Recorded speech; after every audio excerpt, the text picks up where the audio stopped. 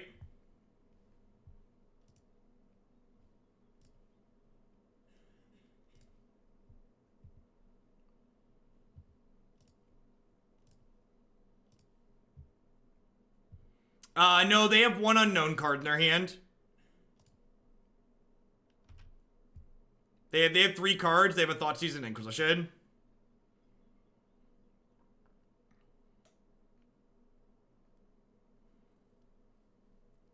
Survey says... Ew. Man, talk about snatching victory from the jaws of defeat. The Kid Joey, thank you for the 4-month resub. I appreciate that. Welcome back. Thanks for keeping me around. How do we feel about Thought-Knot Seer versus Noble Hierarch? Is Thought-Knot Seer what I want to be doing in life? It probably is, right? This is probably the correct sideboard.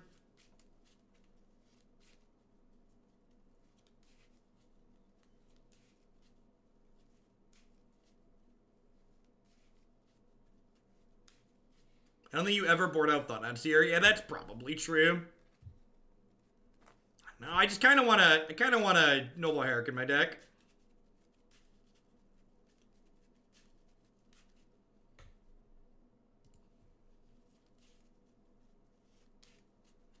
There aren't a lot of fetch lands in this deck, unlucky. Also, like, Modern, generally speaking, isn't really a format that's about grinding on average.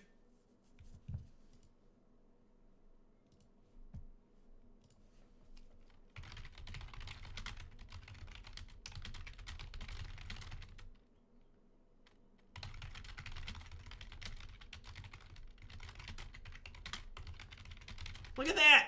Look at that! We have one Noble Hierarch and we just had it in our opener. Easy game, easy life. Easy game, easy life, chat.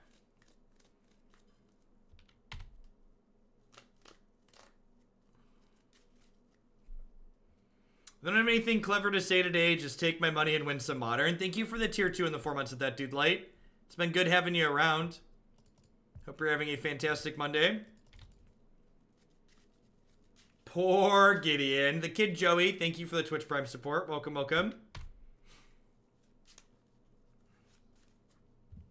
Well, I was going to play Engineered Explosives for 2, and then we drew the nuts.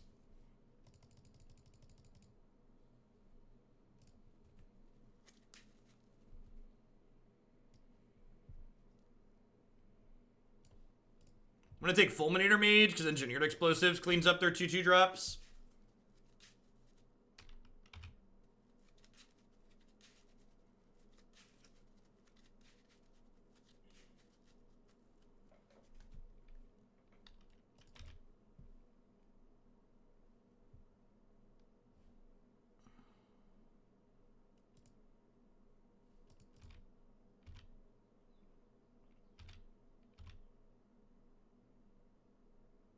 Gosh, we're so unlucky.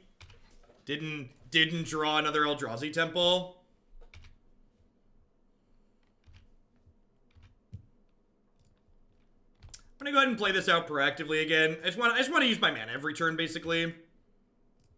And like, this means they probably won't play Goyf, but it means I just like crack it at end of turn so they have an empty board, and then like untap Smasher, crack them for 9. That's annoying. I think I still just crack them for 9 here, because I don't want them to be able to trade with either of my Eldrazi here.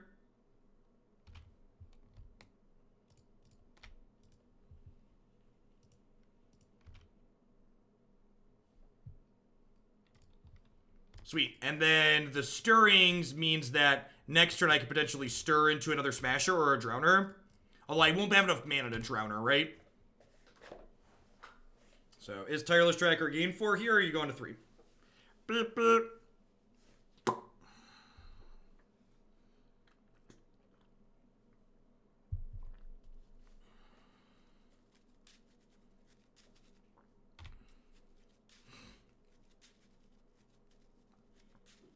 Yep. Oh, Stirrings finds explosives too, right? There's another E in my deck, which is lethal. Ooh, that's a flying creature. Smusher is effectively lethal, right?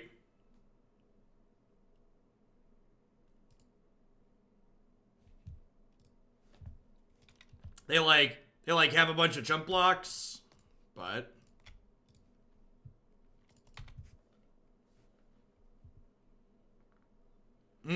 there's no instant in the bin at the moment. There's no instant in the bin right now. If they have a fatal push, this ends very poorly. If they have a fatal push, they fetch, push this, eat both of these. I think it's right to do this. I don't know. Maybe because of that, I'm supposed to be conservative and take the Drowner and kill them next turn. It could be right to just like pump the brakes, play the Skyspawner, take the Drowner. But I mean, like, if they don't have fatal push, they're just like super dead here.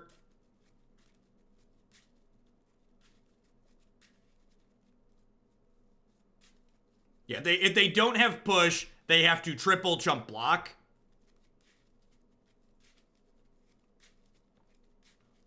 Yeah, I agree. This tank is way too long for a push. That being said, they could be missing the fact that there's no instant in the bin. If they're missing the fact they don't have an instant in the bin, they could have a push and just like realize it late.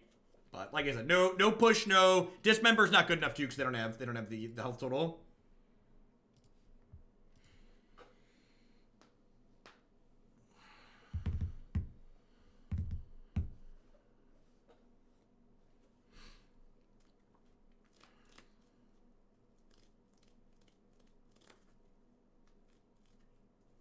Is their hand Swampmire? I was also going to say, if I'd been paying better attention, there's also a chance I know all the cards in their hand. They definitely have at least a Twilight Mire. They might have a Swamp here, too. Is this a salty making me wait 10 minutes concession? Hey, what's going on, Destruminator? Hey, we might be getting roped. Maybe their computer just disconnected at the time where we attacked them with Smasher. This might just be a sodium concession.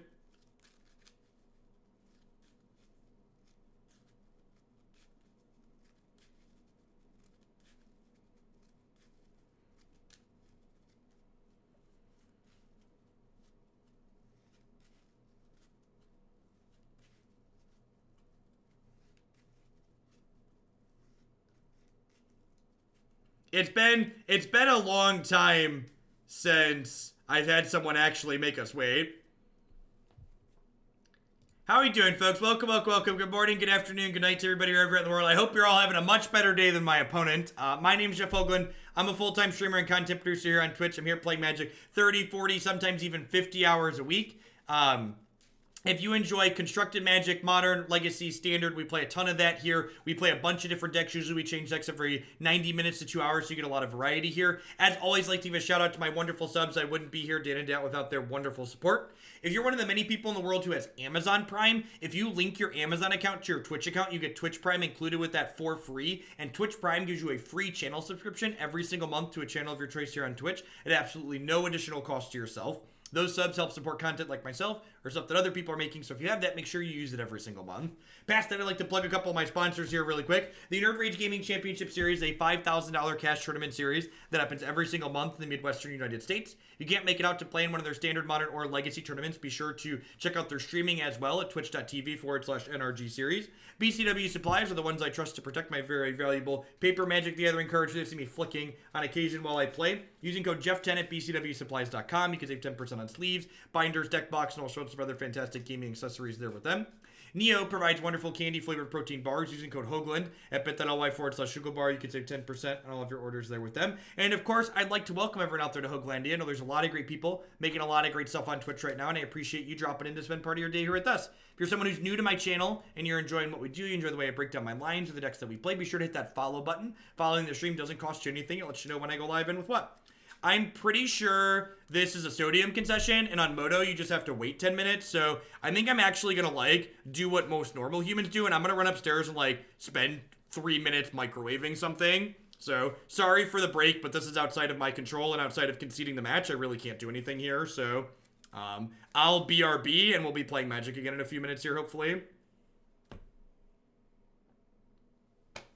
It has been, Madman. Yeah, I think I mentioned this earlier. I think once War drops, I'm gonna go really hard into Arena and doing a lot of Standard. But probably like 2 weeks or so after War drops, I'm probably gonna work a regular all Modern day back into the schedule, because today I've enjoyed playing a bunch of Modern. I'd like to do it.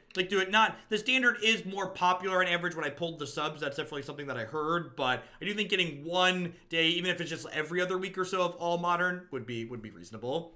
What CD? Thank you for the 4 months. I'll be right back. All right, I'm gonna go make something to eat. I'll be right back.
Oh, look at that. Look at that. There's no message saying they disconnected. I'm glad I came back down. We were out of rice. We made a... I forgot to get a spoon, though. I just grabbed some snacks out of the fridge.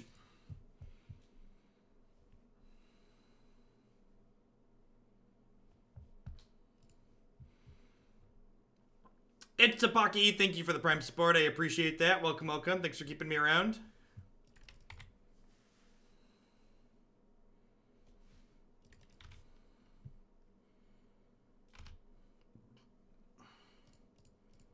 Yeah, I can't believe I forgot a spoon. Might run back upstairs and grab one of those.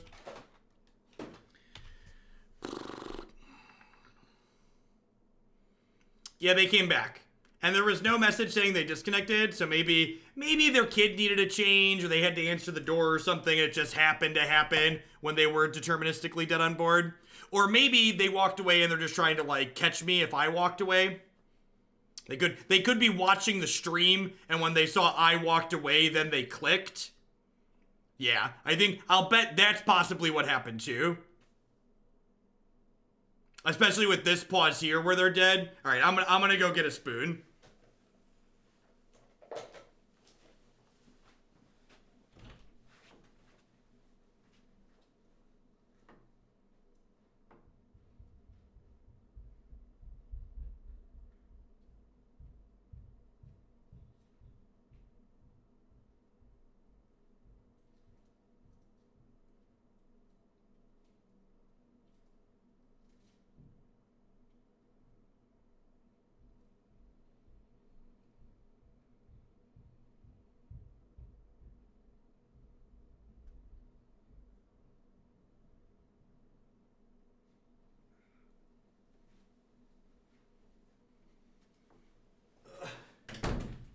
Chat, I stepped on a Lego. I stepped on a Lego, chat.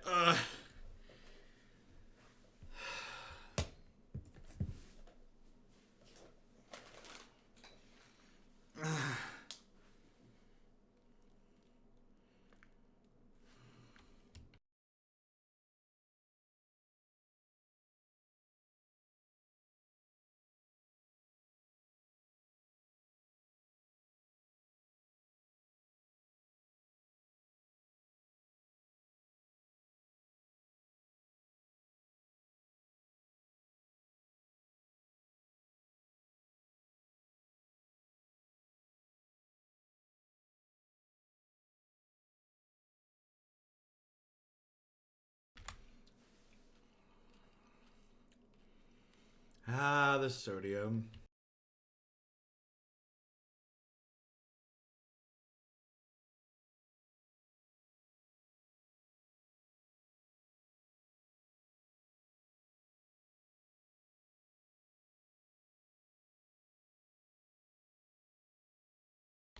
Wow.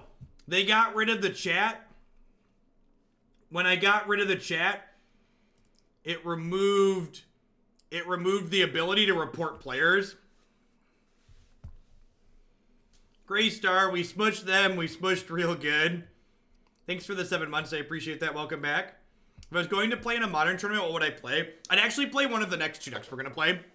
I'd play Green-Black Elves or Green-Black Scales. I think this deck's pretty good too. We actually just recently added this deck to my website. This is our third league with it. The last two were really good.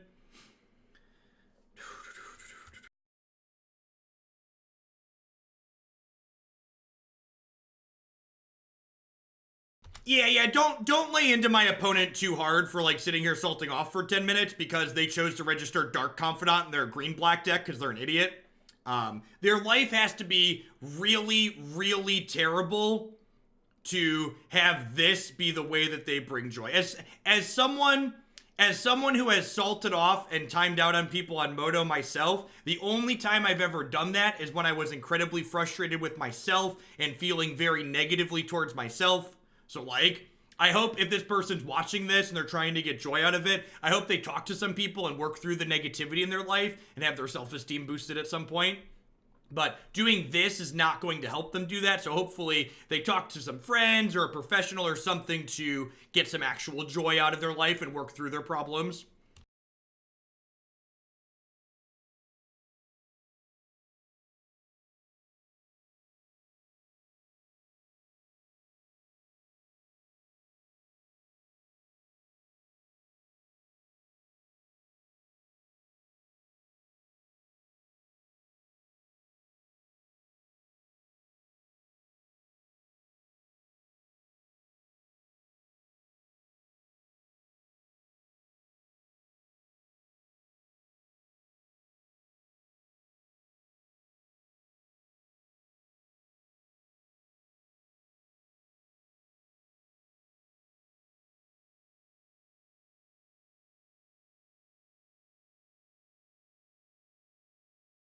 Botchomp Grows, thank you very much for the brand new tier 1 sub. I appreciate that. Welcome, welcome.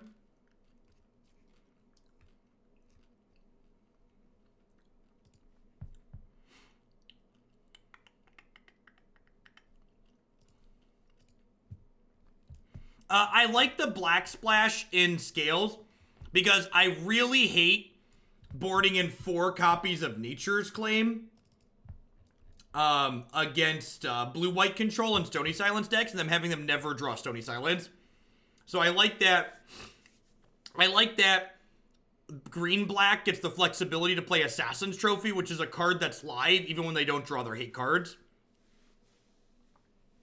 Hey, Hemfood, thank you for the Prime support. I really appreciate that. Hope you're having a fantastic start to your week, and thanks for keeping me employed here. And thanks for the compliment.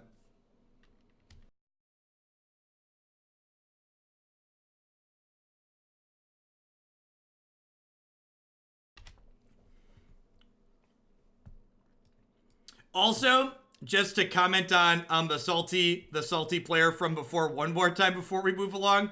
Imagine how poor your life has to be that salty in the friendly Magic Online League.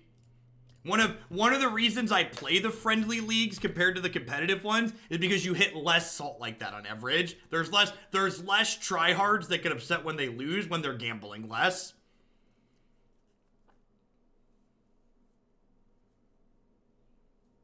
Hey, what's going on, Tannen? You think any of the new cards will have an impact in Modern? I don't know. A lot of them are kind of slow and clunky, and Planeswalkers aren't really great in Modern a lot of the time. They have to be like Teferi Hero of Dominaria good. We have turn 2 Thought-Knot Seer on the play, so that's like pretty dope. Do the kids still say dope? Am I allowed to say that? I'm gonna go with dope. If we draw a land, we get to smasher them on 3. Let's do it.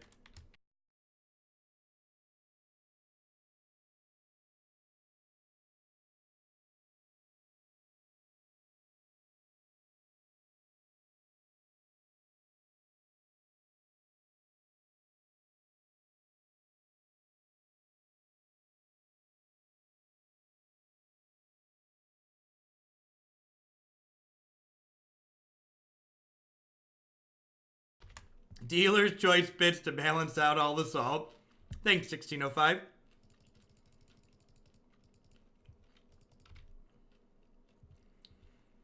All right. Looks like Storm. Ack. They have double creature. Double bubble, toil, and trouble. Goblin, Electromancer's Burn, and Barrel's Bubble. We're yeet now. Alright, do I take... I could, like, take one of these and then explosives to blow up the other, right? I think that's the line. I think it's take one, draw a land, and then explosives the other. I think that's my line. Joey Plebs, thanks for the 2-month resub. I appreciate that. Welcome back. Thanks for keeping me employed here.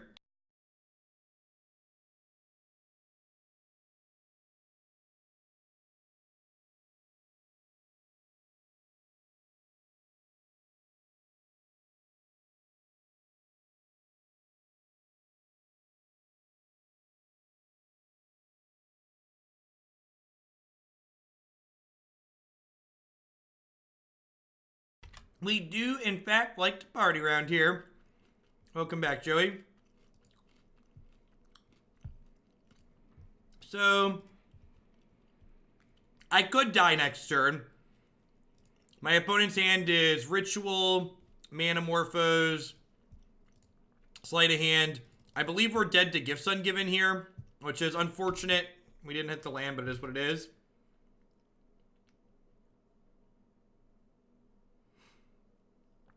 I think it was Arena Energy was the command. Ahmad made a command. I don't remember what it was.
So I want to do this right now because I know they have a remand in their hand.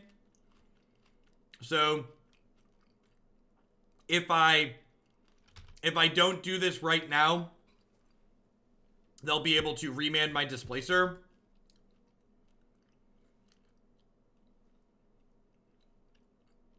That's cheeky. They've not confirmed sets for New Modern. That was talking about the hypothetical for if they included energy. And then Smusher's potentially lethal next turn, except that they have a remand.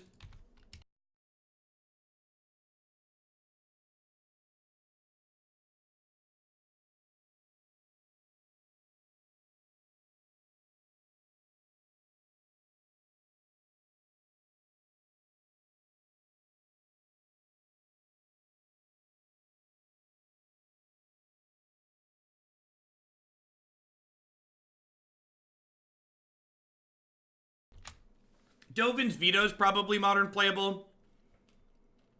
I don't think the new Edict is going to be good. People keep talking about the new Edict. I don't think they realize how bad Edicts are in Modern on average. I think Edicts tend to be not great in this format.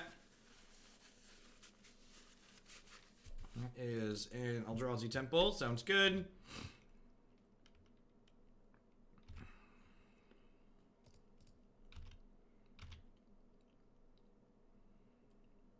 You'll put your money on Edict being amazing. I'll take that bet, Zach.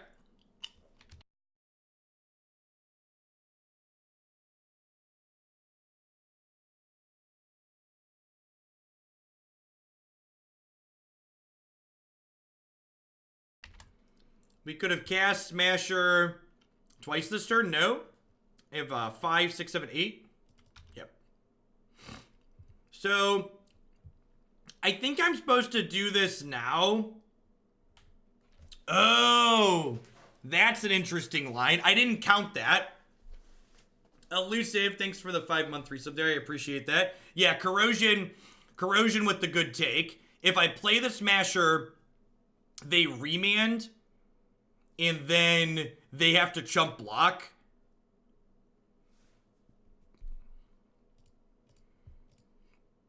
I think I do this now.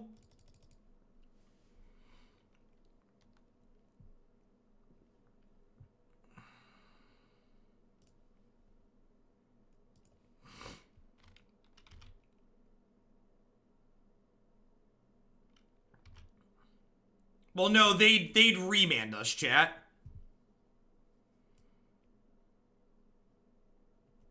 The chat, they have a remand. Oh, and then flickered and then guaranteed killed them. I got you. Yeah, so I miss lethal.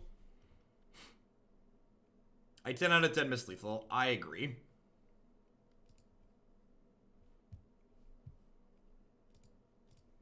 I was so focused on disrupting that I miss lethal.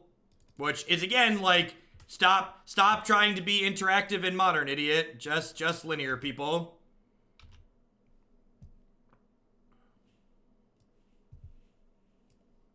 Alright, that's my interaction. Go.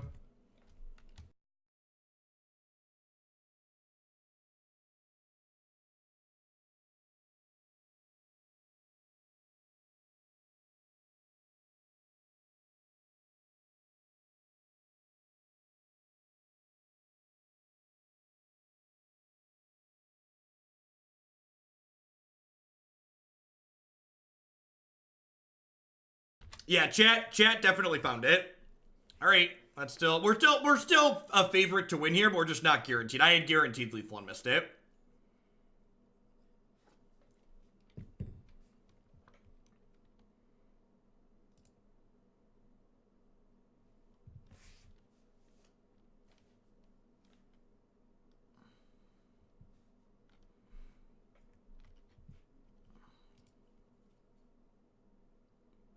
There's no sweet animations.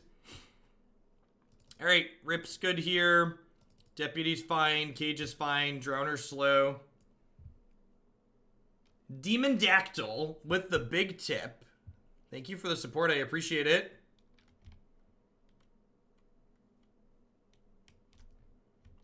Happy to get that one added in there.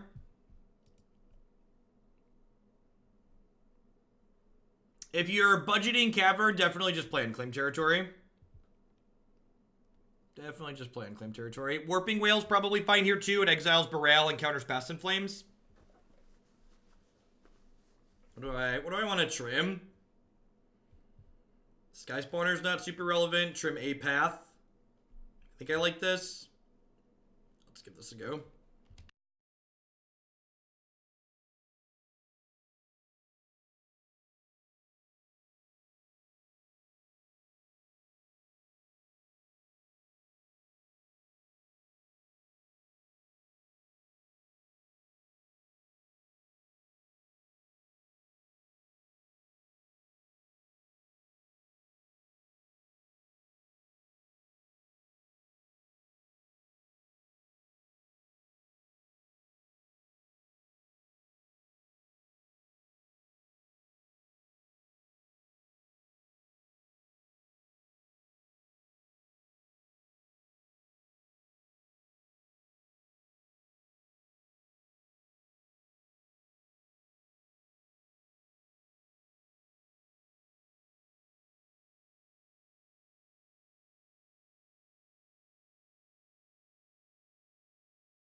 Yeah, I don't know, Lurkwave.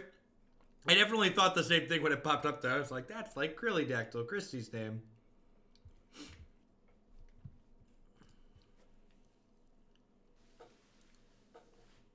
I am not Tasty. I'm taking a break from Standard until the new set drops on Thursday. As always, you can find my schedule, including what formats I'll be playing on which days, on my website. Always try to stay organized around here for folks. I'm leaning on Brushland here, so that way if they kill... Nah, this is probably bad, actually. Because if they kill this, I actually want to Thalia onto. So, yeah, I should have just played this. I dealt an extra point of damage to myself. Not that it really matters. You can find an article on Cool Stuff Inc. here with cards that I am interested in playing with in War. The short answer is Vivian, though. That card looks sweet. Hey, CS Smith, thank you very much for the Prime support. There's a lot of great people making a lot of great stuff here on Twitch. Thanks for supporting mine this month with that. That being said, I guess playing the Brushland on 1 does open me up to... No, I still would have been able to do this on 2, right? It's pretty marginal either way.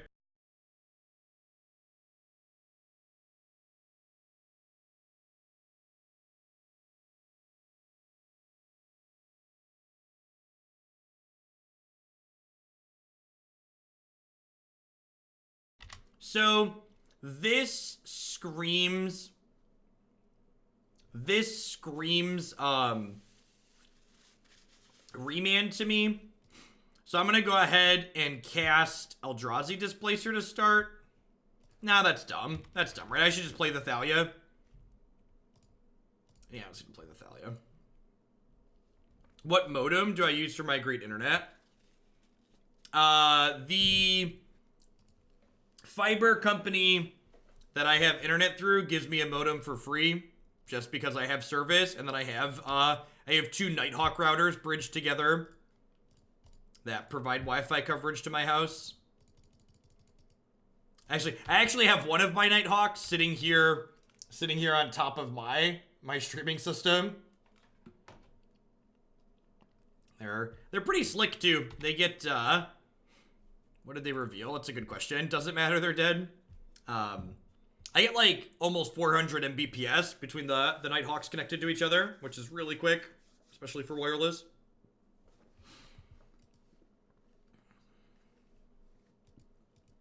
Hey, look, that whole match took less time than our last opponent salting off. What am I least looking forward to in War? Wilderness Reclamation.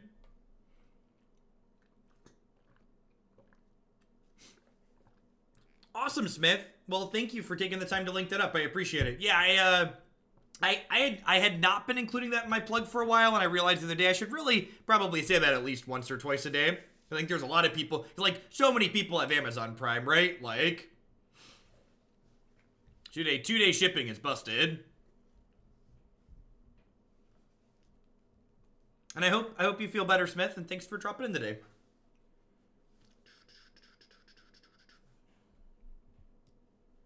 Pretty sure not having Prime is illegal.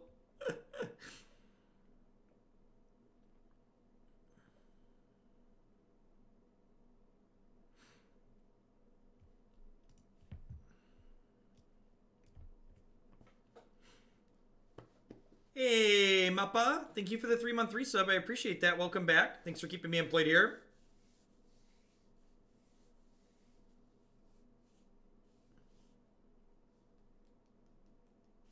Yeah, I'm taking a standard hiatus until the new set drops today. Standard hype's at like an all-time low right now at the point of the cycle that we're in. I'm looking for a little variety too.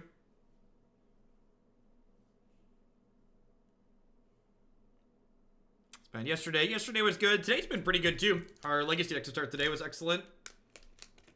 Sure. This is a turn 3 reality smasher, right? It's turn 1 Noble, turn 2 Skyspawner, turn 3 smasher. Smush, smush, smush, smush, smush, smush, smush, smush, smush, smush.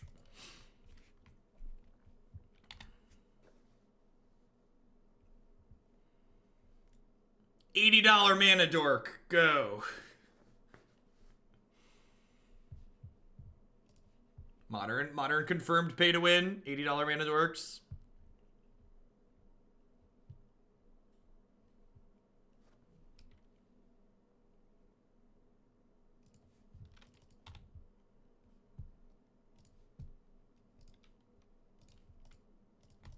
Are they green black rock with no turn 1 discard? Turn 3 smusher on the play is gonna be real good then.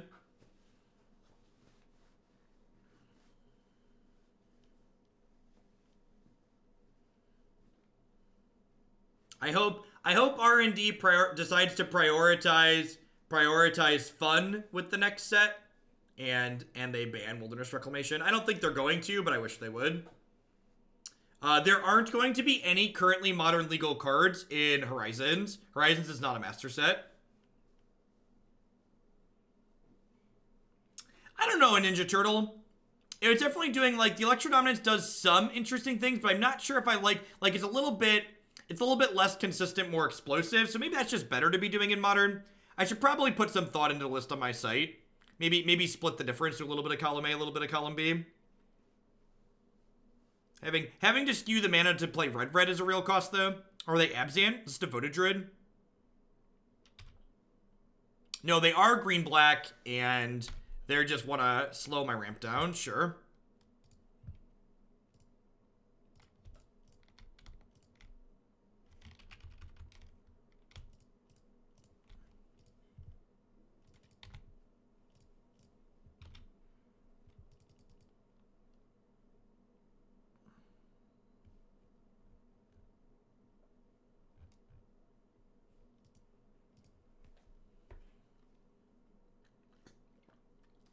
The specific verbiage for the new set that they used was no cards currently legal in Modern will be printed in this new set. So that means something like Stoneforge Mystic could be printed in this new set. But something like Noble Hierarch that's already legal will not be. I think the wording in the announcement is explicitly worded that way to include cards that could be Modern legal but aren't at the moment.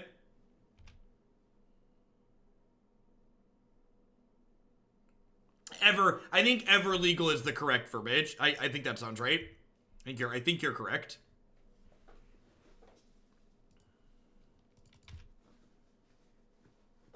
Ever legal sounds correct.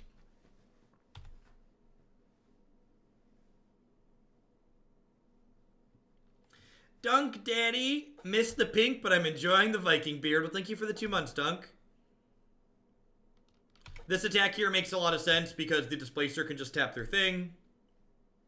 Although, not making me displace their thing does mean I can displace my Skyspawner, which makes tokens, which is sweet value. They can also just, like, have another Goyf. Excuse, sure.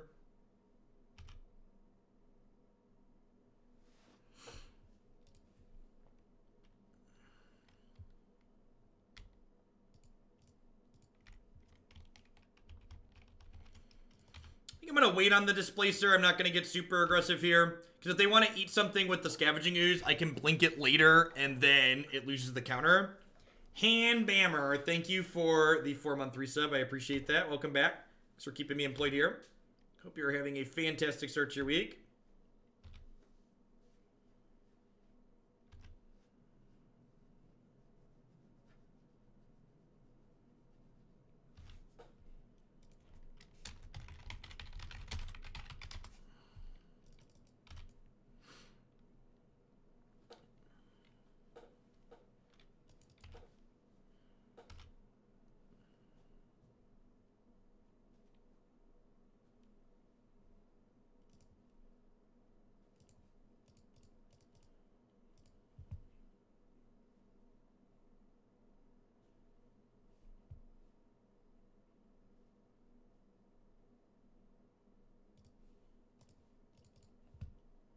I just want to burn the path here.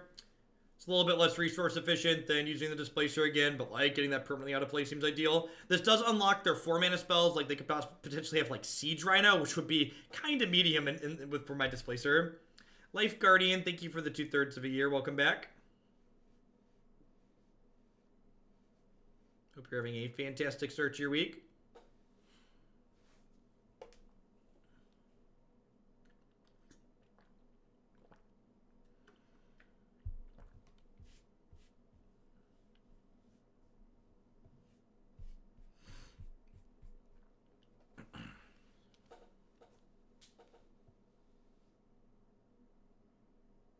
Run something into a soft stub for me.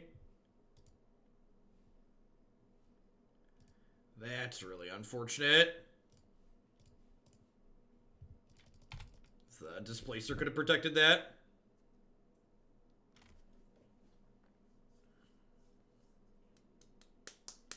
I guess Displacer versus Skews favors me. But their deck has a lot of live draws in it. Ours does too. Close game. Definitely got to come down to top decks from here, though.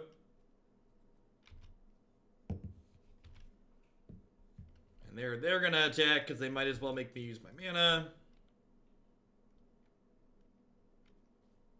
Hey, the little, the Displacer and the fiddle. The Skews jumped over the moon. They have Siege Rhino here. I'm in a real bad spot. Any threat other than Siege Rhino is like... Any creature threat other than Siege Rhino is like kind of okay for us. Or not bad.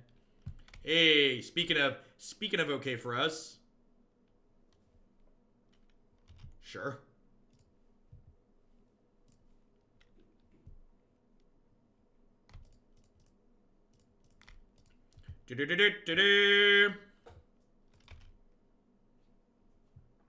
There are currently 2 creatures in graveyard, so the Skews is only a 4/4. But notably, the Skews is going to gain them 2 health, which means I no longer have them on a 2-turn clock.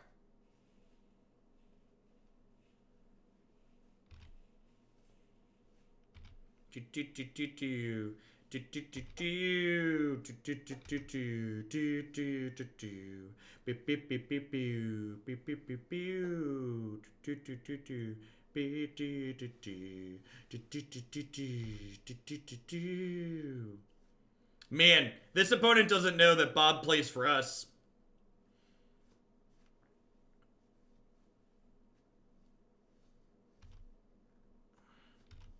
Hey, Zeva Wise, thank you for the quarter of a year. I appreciate that. Welcome, welcome, welcome back. Thanks for keeping me employed here. Oh.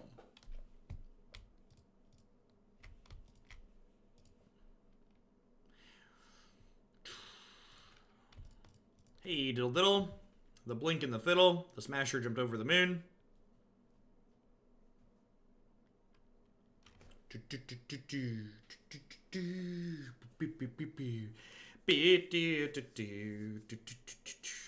Skews and Path, a match made in heaven. There, definitely a scotch of anti-synergy there.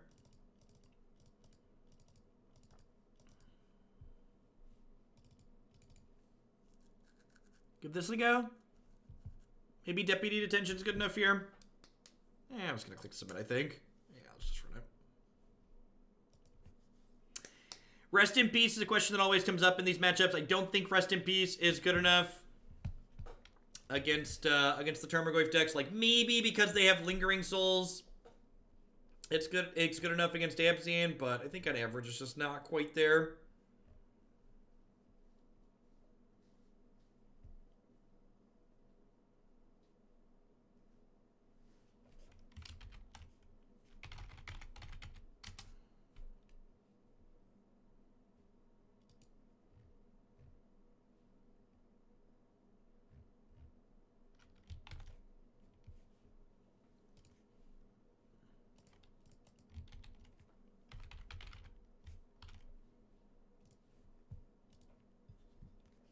You want to cut? You want to cut the Thought-Knots? I don't know. I think my line of cutting Thought-Knots is probably silly. I think I just want all my beefy dorks.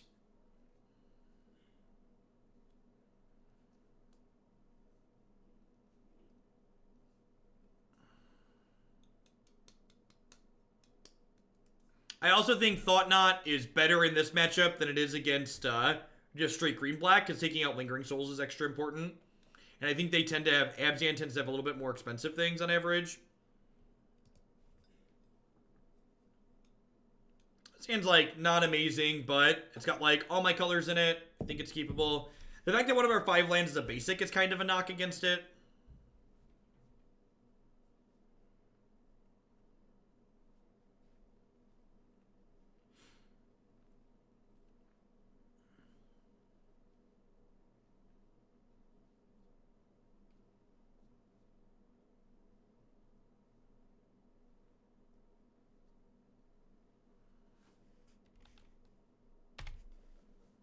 Put up Mulligan to 5.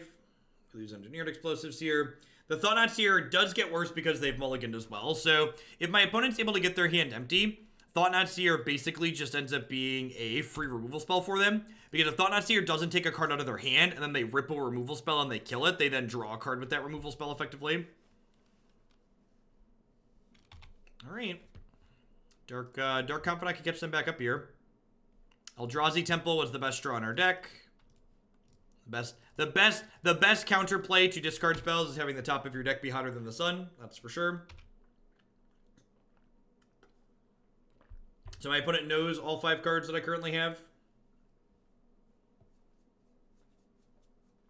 Wonderfully then field the Eldrazi Temple. Keeps us off the Thought-Knot for a turn.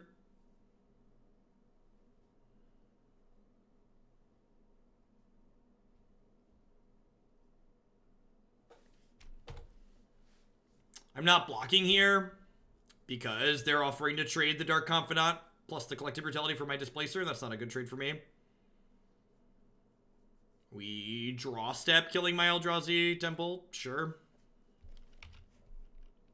If they field you, there's another Temple on top for sure. Deck didn't get the memo.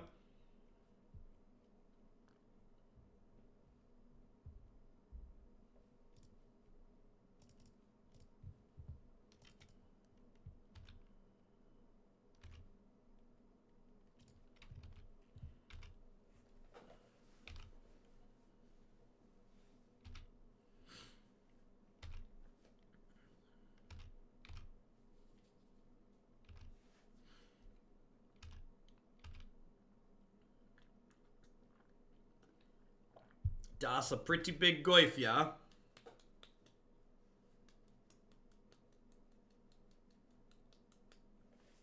I suppose it's smaller than a Displacer with Exalted, which is nice. They don't have a land here. We're in a pretty good spot.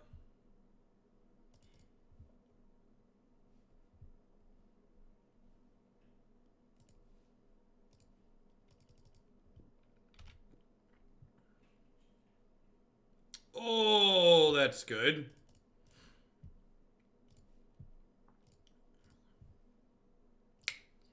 Hey, there should be a third EE in the board. This card's real busted.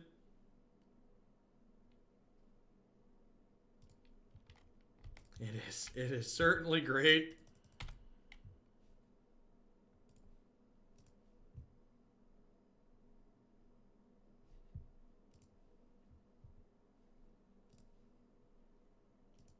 Opponent with a small missequencing there. Definitely should have let me attack first because I get a point in for my Exalted trigger now. They have Collective Brutality and 2 cards I don't know in their hand at the moment. Engineered Explosives is great. Buy their stuff, right?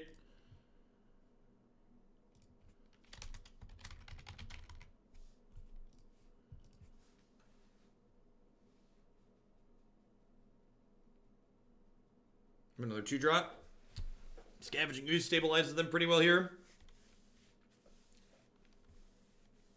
And like, we're a little bit flooded here, but like we got Worm Coils and stuff in our deck, which is awesome. He's dead, Jim.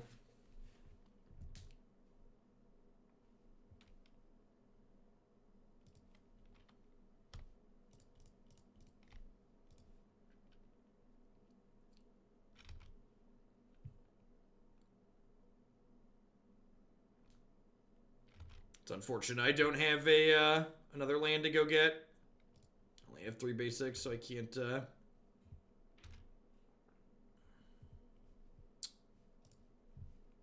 like to get rid of that one, please. I'm kind of surprised they left Collective Brutality in against us. It is not a particularly good card in this matchup. It could also just be a lack of familiarity with the format, with the matchup as well. Our deck's like more of a fringe deck in the format for sure.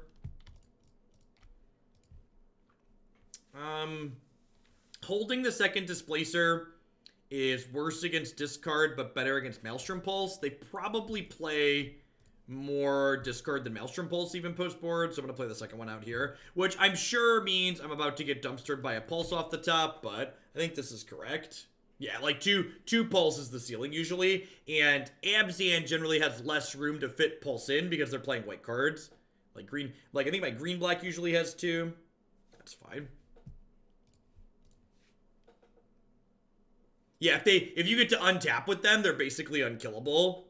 So it's definitely worth the risk, I think. Bob, sure, that's bold.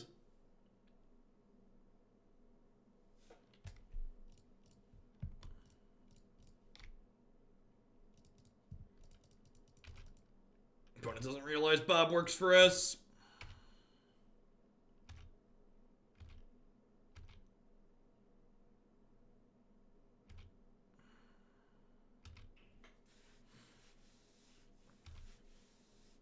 That's a catacomb. Dang it, Bob.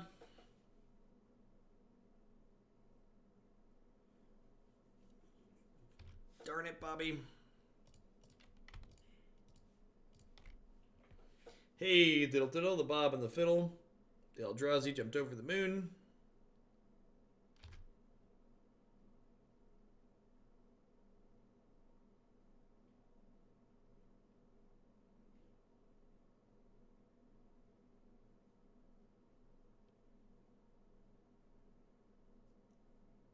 Why is Dark Confidant called Bob? That's a good question. So, once upon a time, there was a invitational tournament in Magic the Gathering where if you won the tournament, one of the prizes was you got to help design a Magic card. And Dark Confidant is a card that was designed by a person named Robert. So Bob is his nickname for short because the original Dark Confidant and the cards you helped design, your likeness was depicted on the artwork as well. Bob Maher, that's the one. So not Skrillex here, but the OG artwork was done in Bob Maher's likeness.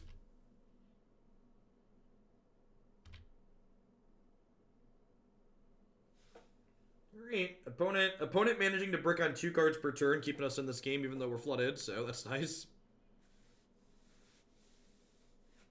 Tilt. There's that pulse we were talking about.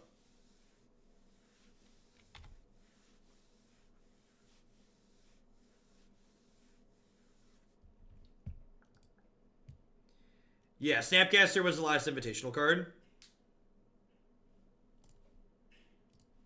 Fetch the thin. Alright, Bob, can you do 7?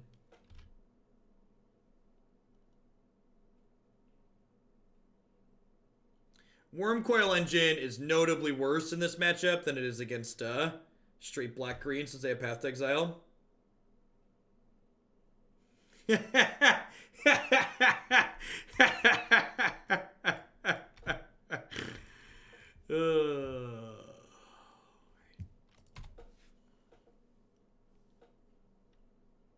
Against black-green, this would end the game. Against Abzan, they're going to send him on an exile.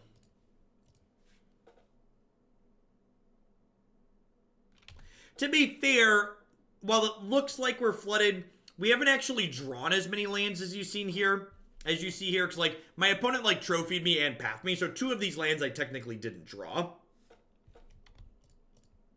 Alright, Bob. Alright, Bob, I just need 1. 1 point, Bob. I just need 1. Come on, Bobby. Come on, Bobby. Bobby! Bobby!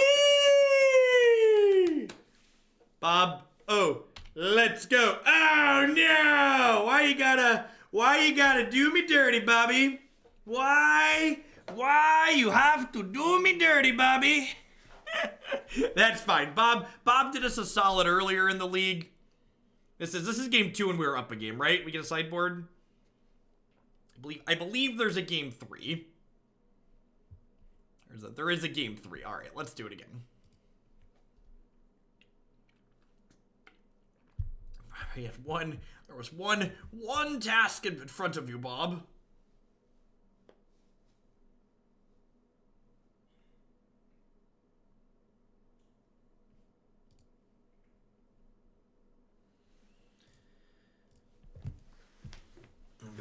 Bob decided to play for the opponent. He flipped like 3 lands over 4 turns. We just needed one little point there, and Bob couldn't deliver.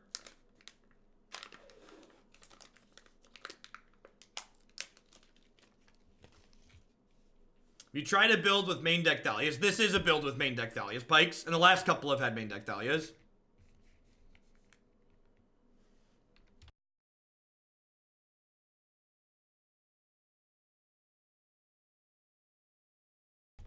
Yeah, I'm leaving Wormcoil in.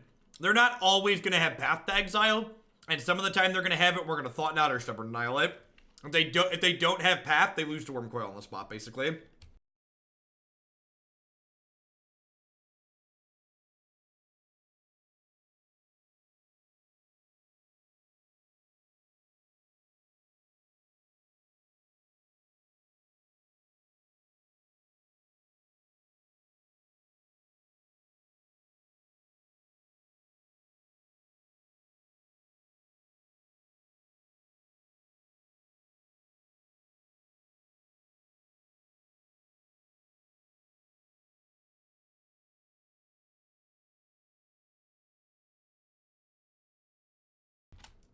Yeah, I'm not really a huge fan of the Thalias, Greg.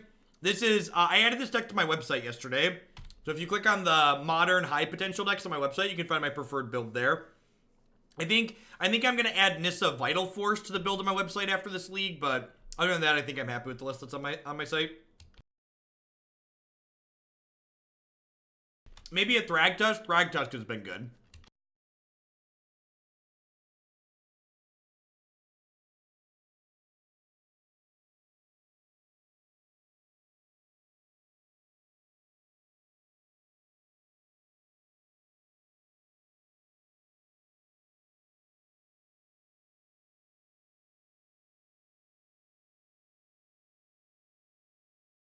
The best part about this draw,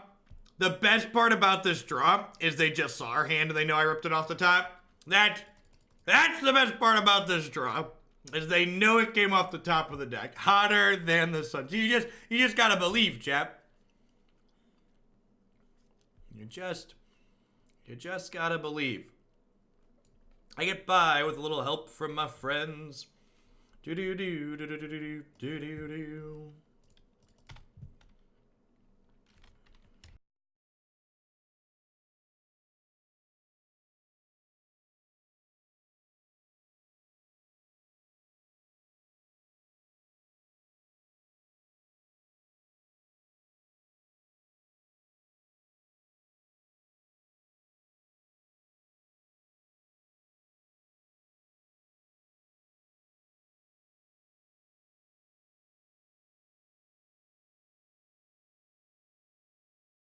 All right, so this game's like over, right? We're done. We can pack our stuff up and go home.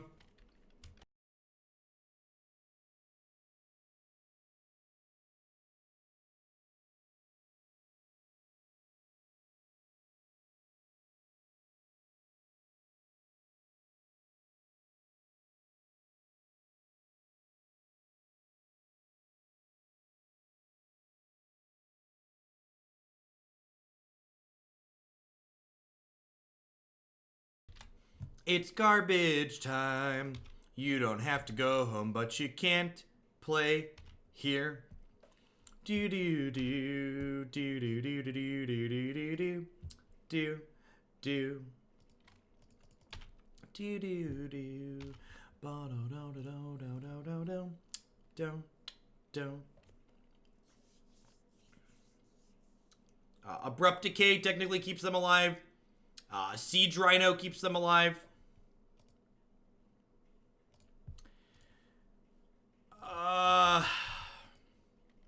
Resolves.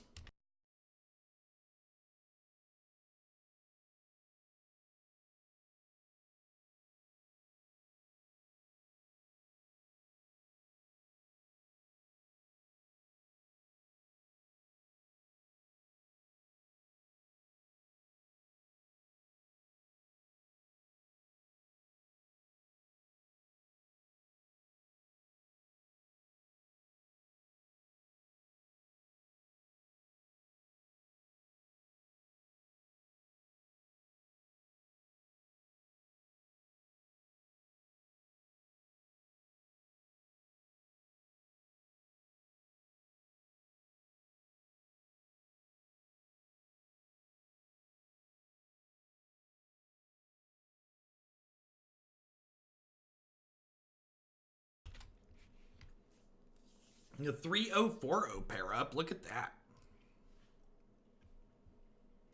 Sure.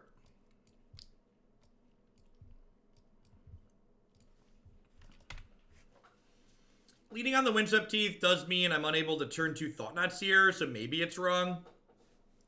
Maybe I'm just supposed to Temple go. Breeding Pool, Bird of Paradise. Okay.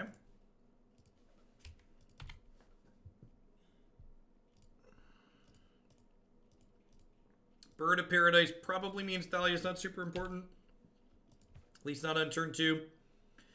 We have a window before they get to Collecting Company. Can confirm we registered Siege Rhino yesterday and it was not pretty. Can find the aftermath on YouTube.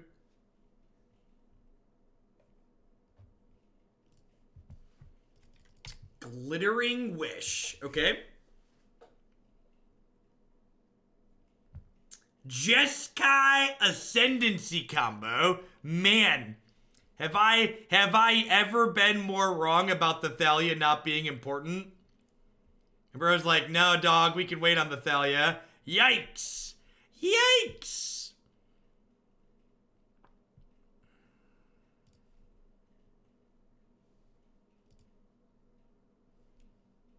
All right, so this is one of the few matches in Modern where you path the bird.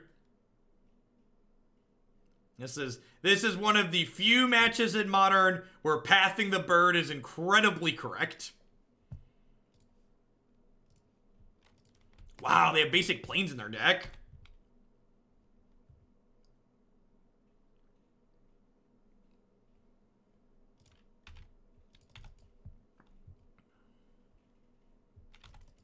And Displacer is actually meaningful disruption in this matchup because while blinking their things tapping them, they can untap them. It makes them summoning sick. So Eldrazi technically makes their mana dorks not work for what they're doing.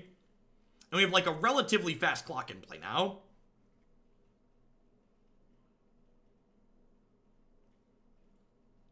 Yep.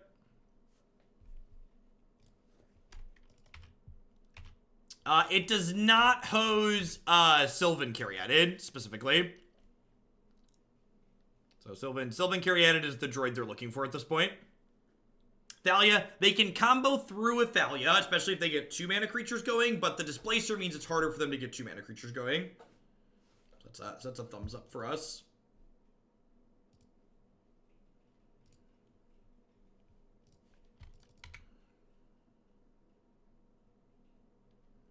The opponent's deck is really sweet. We played it a ton on stream before in the past. Thought-Knot Seer, probably the best draw in our deck there. Yeah, I don't think they can win from here.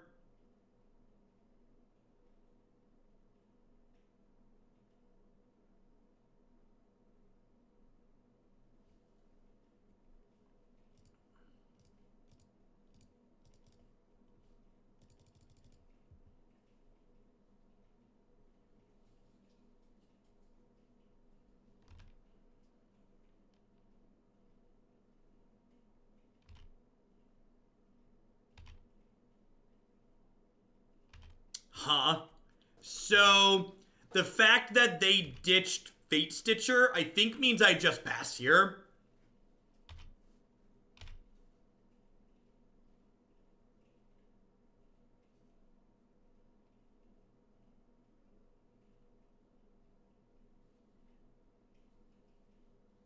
They could have another path, though.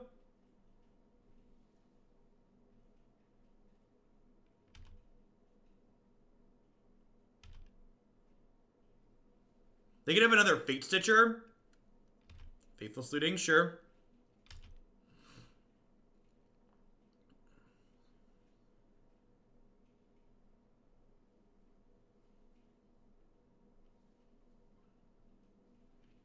I wonder if they realized the Displacer Fate Stitcher interaction. Or the Displacer Mana Dork interaction specifically. Or Displacer, yeah, Displacer Dork interaction.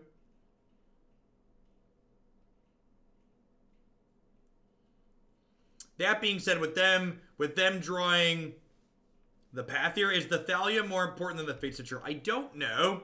That's a good question.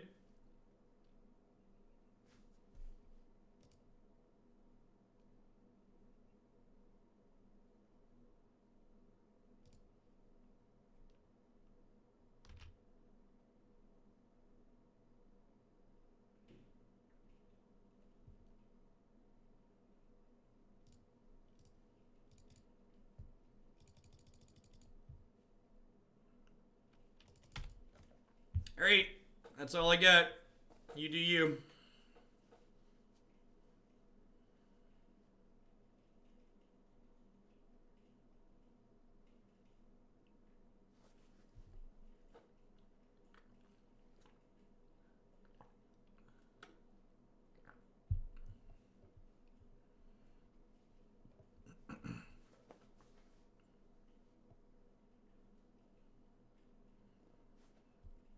Wow, they ditched Sylvan Curiated.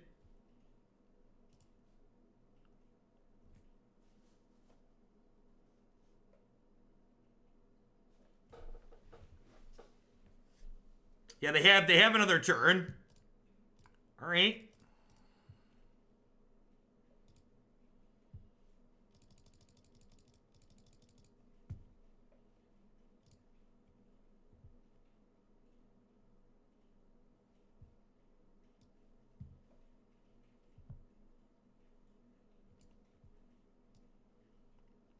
So, I think I take Manamorphose here, and then I just upkeep Blink the Fate Stitcher, right?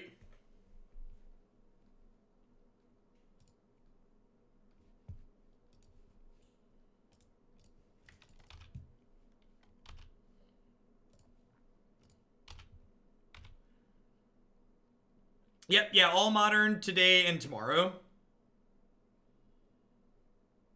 Oh, this is smart.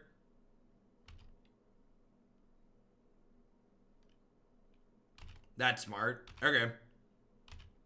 I guess it takes some mana out of them.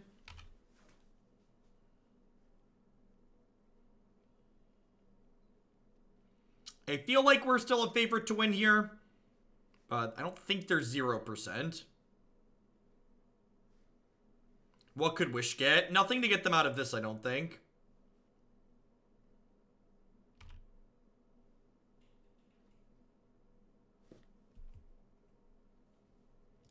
Alright, well, I'm going to blink this in response.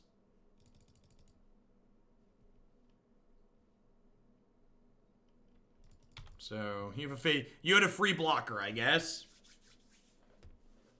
They need to find a second Fate Stitcher here, which they could find. Second Fate Stitcher is the card we're afraid of, because it would give them a mana dork that gets to activate this turn, and they could potentially combo us. No, this is still the first one.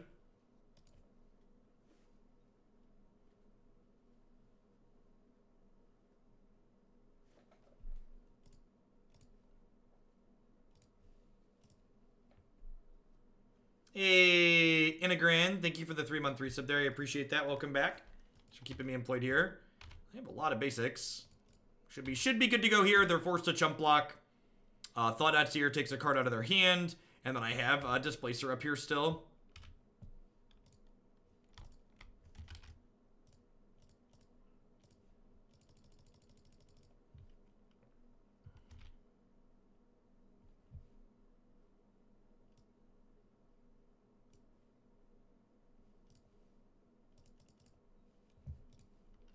Alright, go. I did play a land the previous turn, I believe.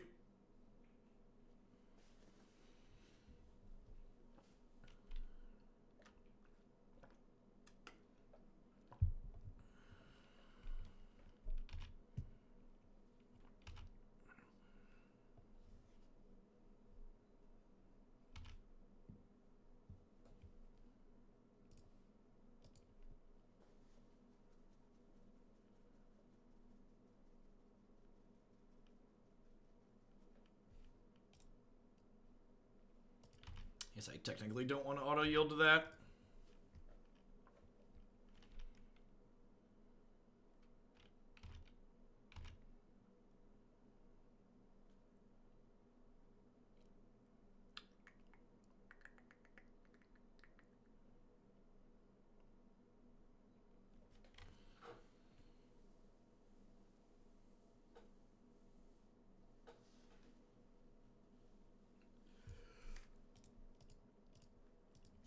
Could yield to the loot. I don't want to yield to the untap.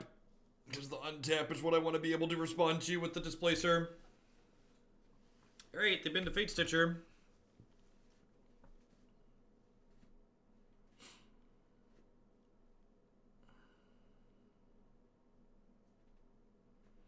I don't know, E-Teach.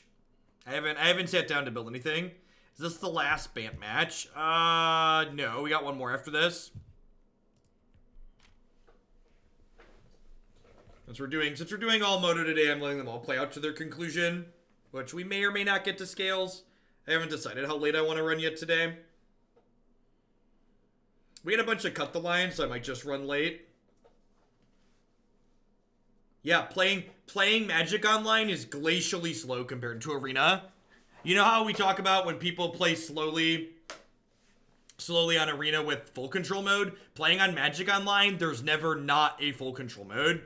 Absolutely everything you do is full controlled.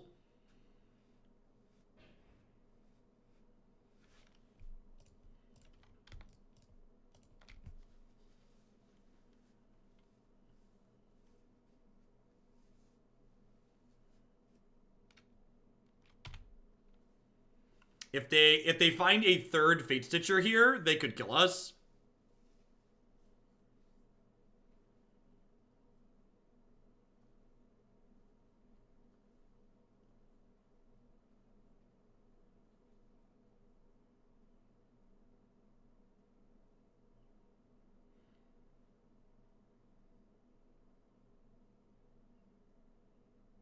Alright, so that one's summoning sick, and they don't have a Fate Stitcher in their bin. Sorry, Greg. Moto's unpredictable. And I like these decks, so like, sometimes I cut the decks off after just 3 or 4 matches if they're kind of medium, but we're playing all decks I kind of like today, so I'm going to play all 5 most likely.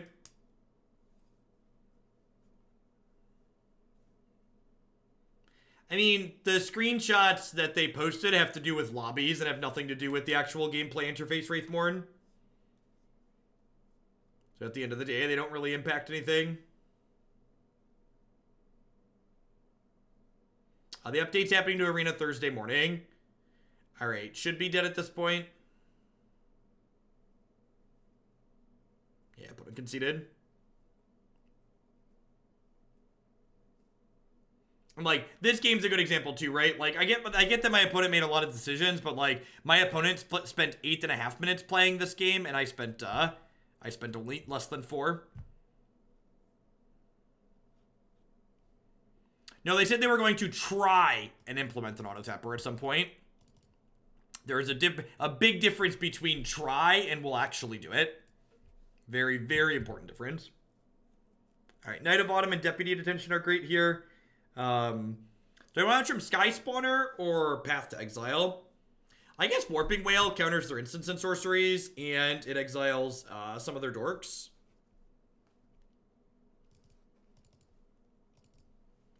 I actually don't think Rest in Peace is good enough here. Like, I get that they have, what's it called? The Fate Stitcher, but a lot of the time that's irrelevant. This seems fine. I don't really want to dilute my game plan. Remember, at the end of the day, we're an aggressive deck, so I don't want to dilute my game plan too much by boarding in too much interaction. Will you have an arena waiting room this go round too? What do you mean? You mean like, will I fire up Thursday morning waiting for the update to happen? Yeah, probably. We'll see what their schedule says. I don't. My schedule on my site says I want to be live by 8 a.m., but we'll see what time Arena's scheduled to be up.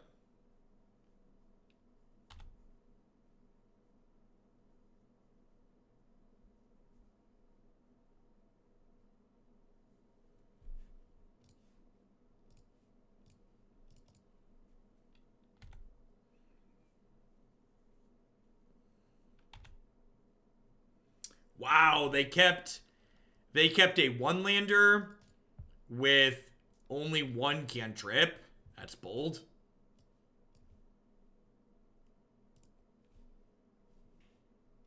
Alright, how about I play Thalia? Go. Your move, Yugi boy.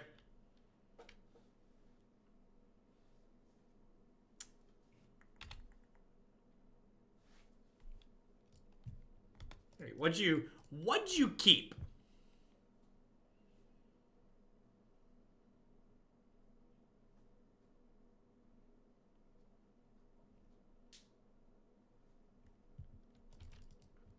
You kept a hand with Ceremonious Reduction. Okay. Alright, fair, I guess. It's a weird card to have in their deck.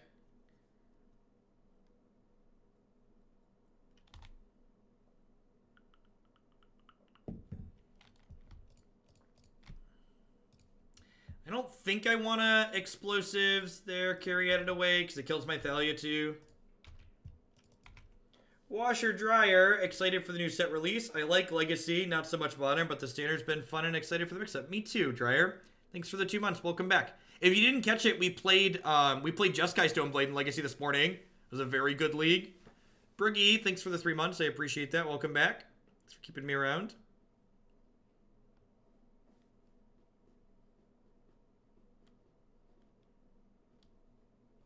With the Thalia in play, it's a pretty low probability that we die this turn. We could theoretically die, but it's a low probability. Alright, and that means that we're free to explosives the way the Kiri added. Which is nice. Hopefully they play a second one. Let me smack them for 4.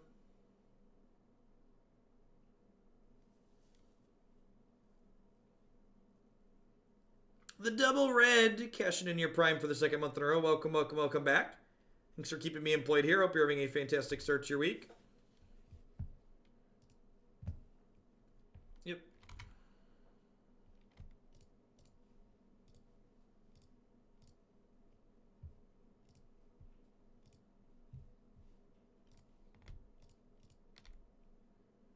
They do know we have explosives, which makes their sequencing there a little suspect. Ooh, I messed up though. I tapped off of colorless when I didn't have to. Probably doesn't matter, but it could. Yep, Thursday. So people who Wizards of the Coast likes will be invited to play, are invited to play in a streamer pre-release tomorrow. So I'll be doing more MTGO tomorrow, but there will be other streamers that get to stream these set a day early. People who are a liability have to wait till Thursday. Yep.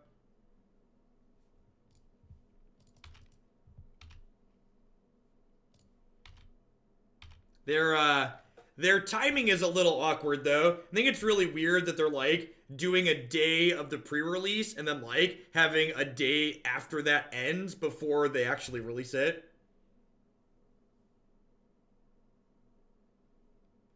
I don't know, Time Lord. It's probably worth discussing. We could definitely die from here.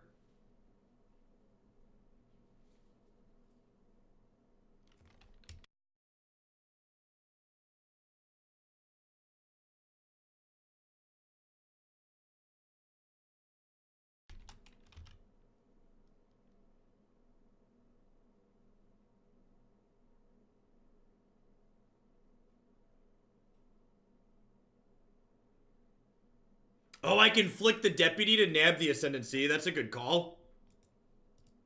That's a super good call. His card's so good. Displacer is just such a good Magic card. Sure, but that makes sense, but I think they should just move up all their timelines then.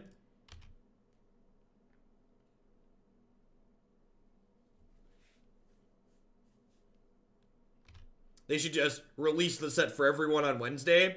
Or they should just run the streamer event an extra day. Like, run the streamer event from Tuesday until Thursday instead of Tuesday until Wednesday.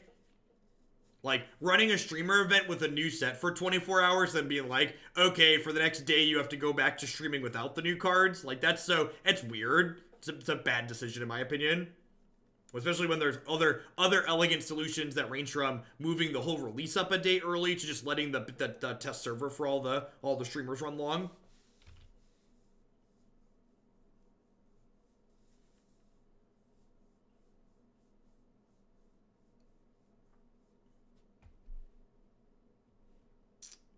That's rude.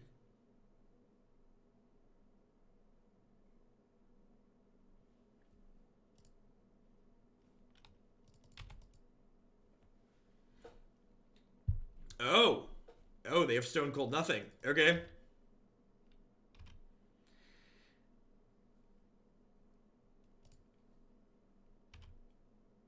Alright, and then let's blink the bird here. Oh, I don't have another colorless. That's so awkward. So I can force the block with the carry added here, but I don't have another colorless to take them off the bird next turn. And this Stubborn Denial is just soft, right? So just like pay extra 1 here. So we could still die.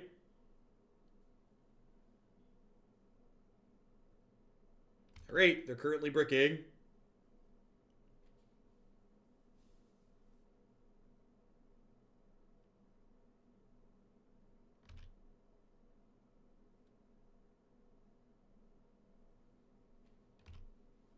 This lets them see a lot of cards here.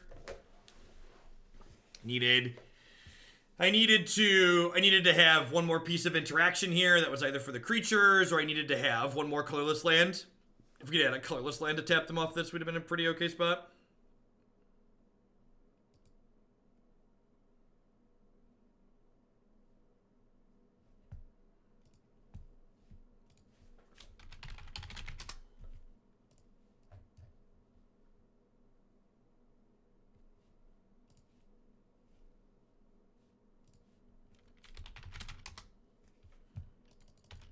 Hey, Paradise Sal, thanks for the 15th month. I hope everything goes well for you. We'll still be here. And you still have a mod sword, Sal, so once people have been subbed for a year, I'm just going to leave them as moderators, so even if you have something come up where you can't continue subbing, you'll still be able to be here and participate in chat. As a thank you for all the support you've given. And Cyrillus, thank you for the 7 months. Welcome back.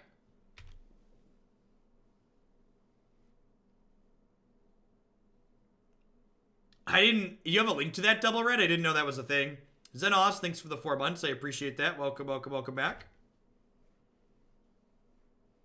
Alright, so my opponent's no longer choked on mana.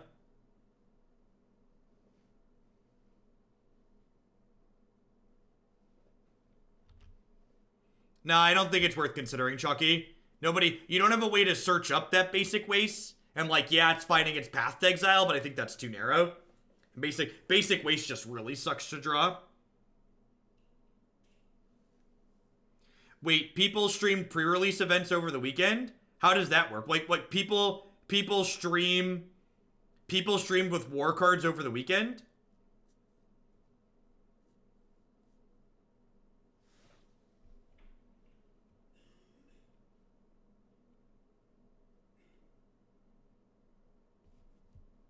Oh, no, that's normal. The pre-release is normal. That's something that happens every set. Oh, did they brick off again here? They might have bricked off.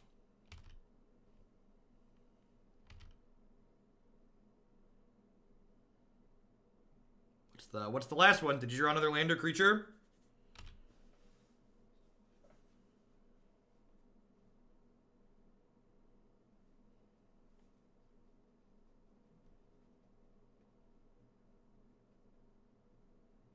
They've got 1 card.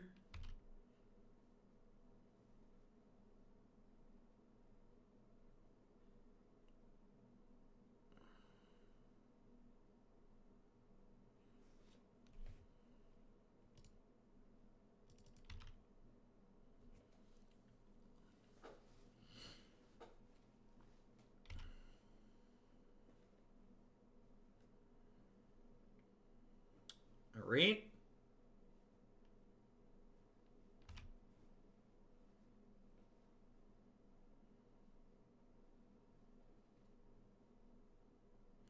They have 12 power at the moment. So they need every spell cast 3, so they need to cast 2 more spells. Hey, Pat Ave, thanks for the 16 months. I appreciate that. Welcome back. Thanks for keeping me employed here. Oh, they got Flesh Blood early.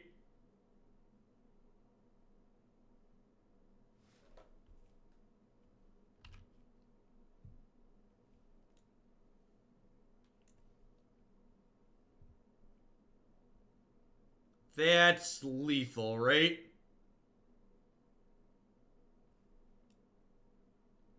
Because this will deal 5. They have this to pay for stub. That's a close game. The opponent used the resources really well. Every bit of the buffalo there. I needed one more spell on my side of the board. I needed one more spell or colorless land. A colorless land or a colorless land or another interactive spell that would have worked there. Maybe I'm supposed to board in Rest in Peace. Man, that can't be right. I just wouldn't have had a spell that game if that was the case. I don't really have anything I want to cut. I don't think Rest in Peace is better than any of the cards I currently have. I'm just going to run it back.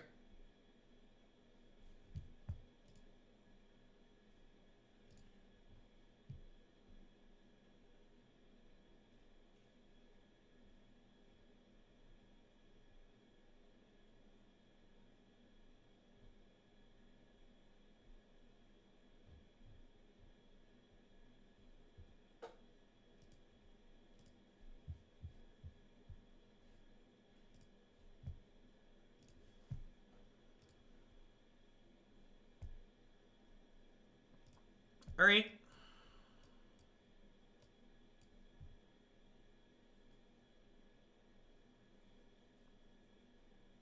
Hopefully Stirrings finds a temple.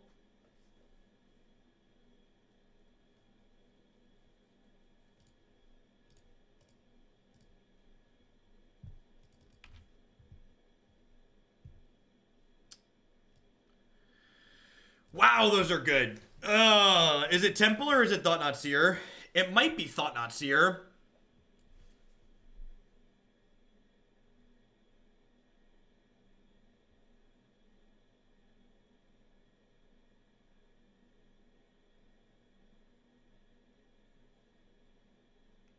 It's relatively close to the list on the site.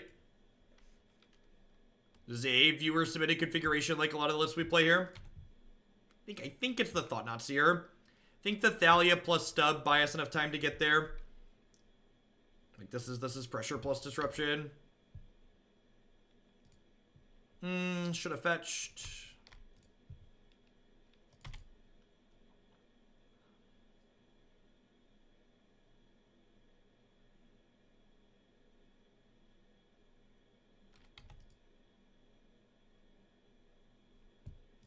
Well, that was a good draw. Have our cake and eat it too.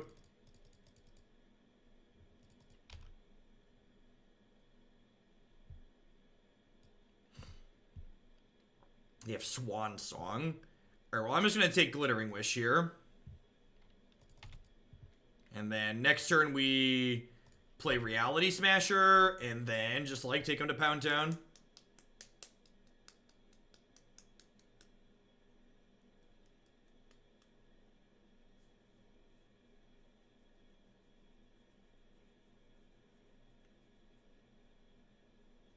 Sure.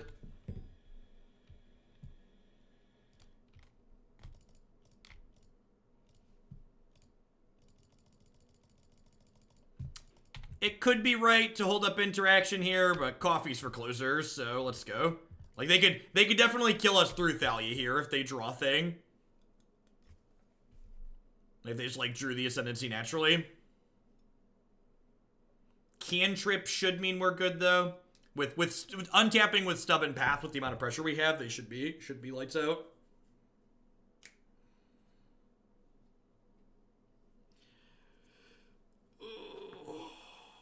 Yep. It's a lot of jump blockers.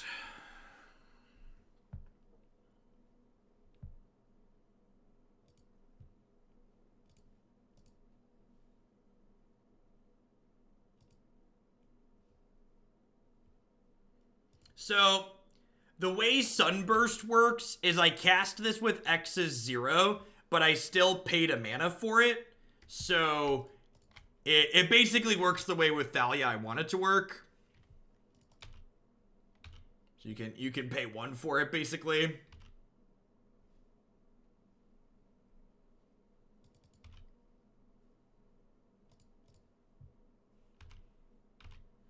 I guess I should technically leave this back because it's meaningful as a blocker. But with Path and Soft Stub, we should be pretty done here. Like if they like play Ascendancy, I stub them. It's not even a soft stub, it's just actual stub. If they play an Ascendancy, I stub them. If they pass the turn, I path the Fate's Stitcher end step. And we have a lethal attack.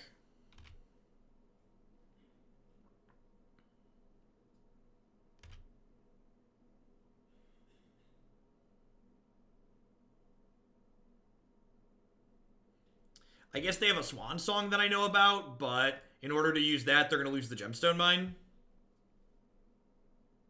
And I get a 2-2 to attack with next turn.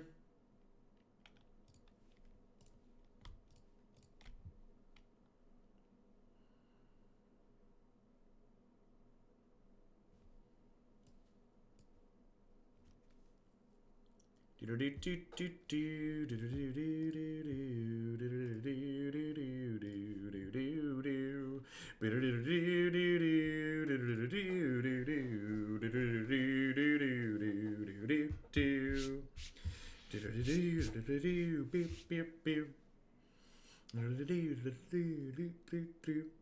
are 4-0 with Eldrazi. That puts us to 9-1. We're 13-1 with this in my last 3 leagues now. We 4-1 the one before this, and we 5-0'd the one before that.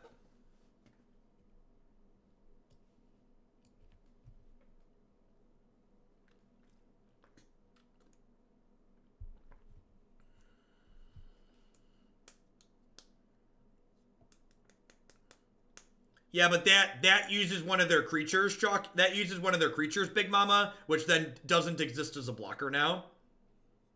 Best deck in Modern. I don't know about that, but it's definitely pretty reasonable.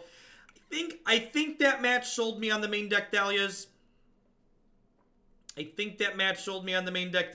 I like this deck better than Amulet, Seth. I've been really kind of medium on Amulet the last few times we've played it. Really have not been particularly high on Amulet.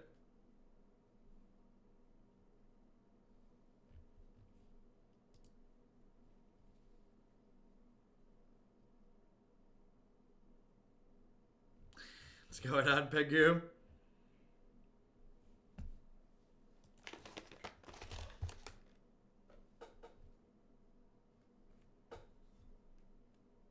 Or is that because it's standard? JAC is terrible for all the same reasons, most of the same reasons that Nexus is terrible, Man. It's just JAC isn't like a borderline tier 1 deck. JAC is a fringe deck that sees play on occasion. If every 5th or even every 10th match in Modern I played against was JAC, I would think that deck had to go because of the type of games it generates.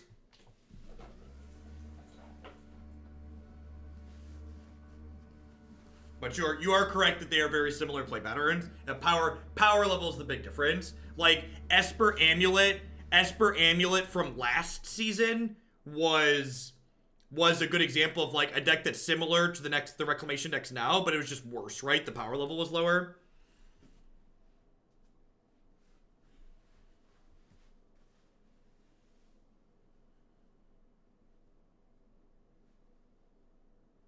Which Noble Hierarch Thalia deck do I like the most? This one. Actually, that's true too. What Greg said is just true too. That's actually a big difference that I just didn't consider. The fact that JAC is entirely creature-based does change the dynamic, in my opinion.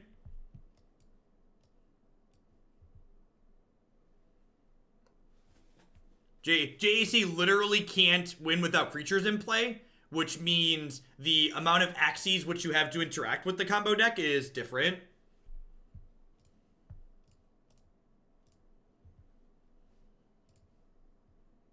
That's a really important distinction, actually. I'm gonna take the Thought-Knot Seer. Like, obviously, it could be nice to have white mana for this Displacer, but turn 3 Thought-Knot, potential turn 4 Smasher, it's just too good to pass up.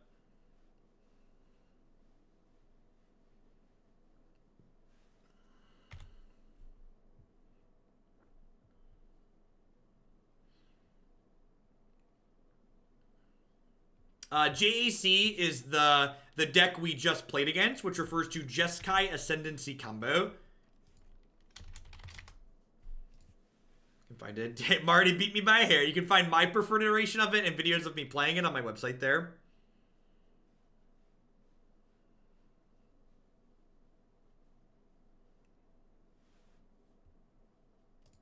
Voice of Resurgence, yep. So stubborn denial. Not going to be particularly useful here.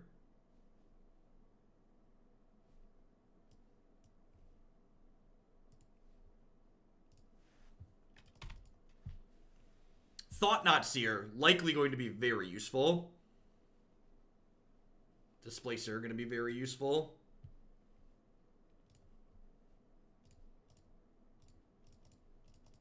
I don't know. Let's see. Could be a Devoted Druid deck. Could be Hate Bears.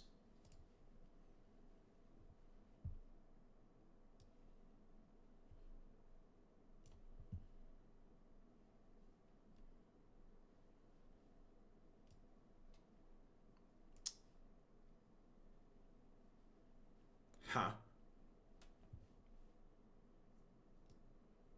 Yeah, looks like Abzan Fair stuff.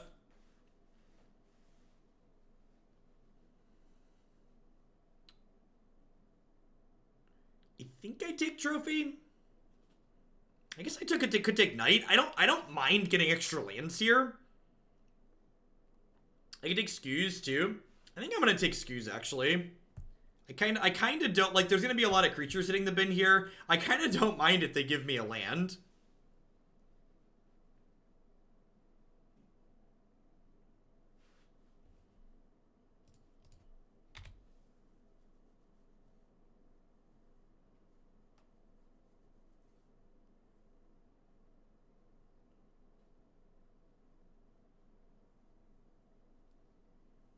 Maybe. I mean, like, Voice of Resurgence is actually very good against us.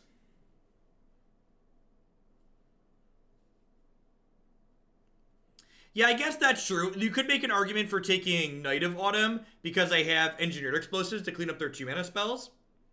I could see that being a reasonable takeaway from looking at that hand.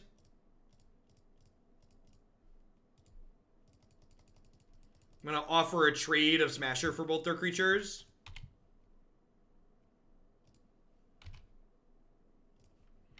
Their hand is Trophy, Marsh Flats, then one card I don't know. I think this is okay for me.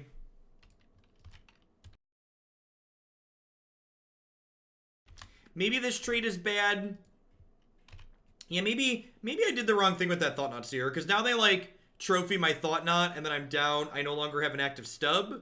But I guess Ancient Stirrings is pretty likely to make stub active, right? Yeah, thinking back on it, maybe I took the wrong thing there. If they would have, like, played Skews this turn, I could have, like, played EE for 2 and blown it up and attacked for 4 and then had stub up. I wouldn't have enough to hold stub up, too.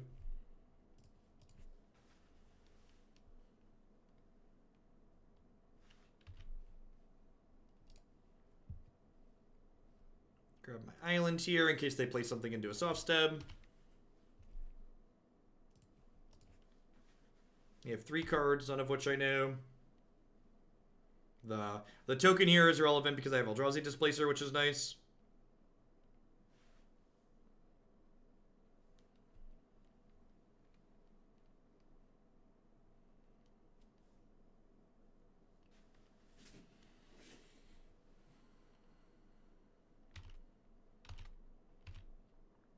I wonder if they just have a bunch of removal spells in their hand. Hopefully the Stirrings finds another Thought-Knot Seer. Or we could just draw one.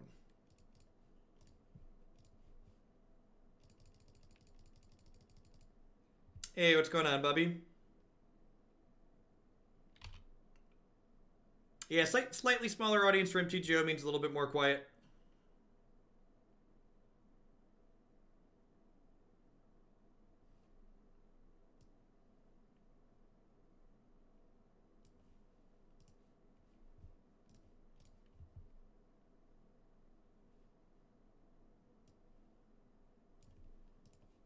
All right.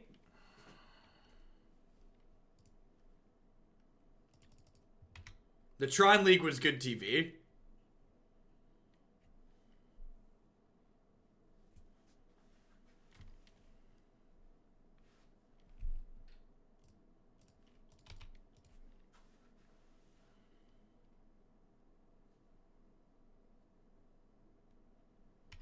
Nah, I think I'd much rather stub whatever follows it up.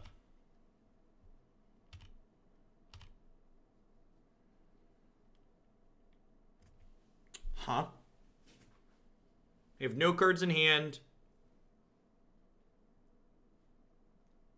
Yeah, I think I just Displacer plus slide EE out for 0.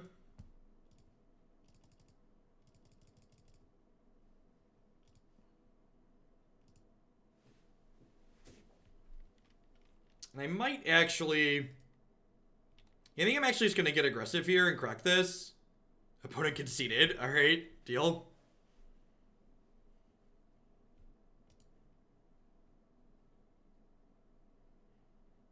The game felt like it was heading in that direction, so it's like... Yeah, I don't know if I love these Worm Coils. I feel like there's too many of these attrition-style decks that have Path to Exile in them for these Worm Coils to be particularly good. I think that's one of the differences. I think the main deck Thalias have been pretty good, but I think these Worm Coils are something I'm not quite sold on in the 75. I want a third Explosives in the 75 for sure. Cutting that was wrong. I think the Deputy of Detention sounds good in this matchup. I'm going to trim a mana creature, I think. Do this. I'm going to run to the restroom really quick. I'll be right back.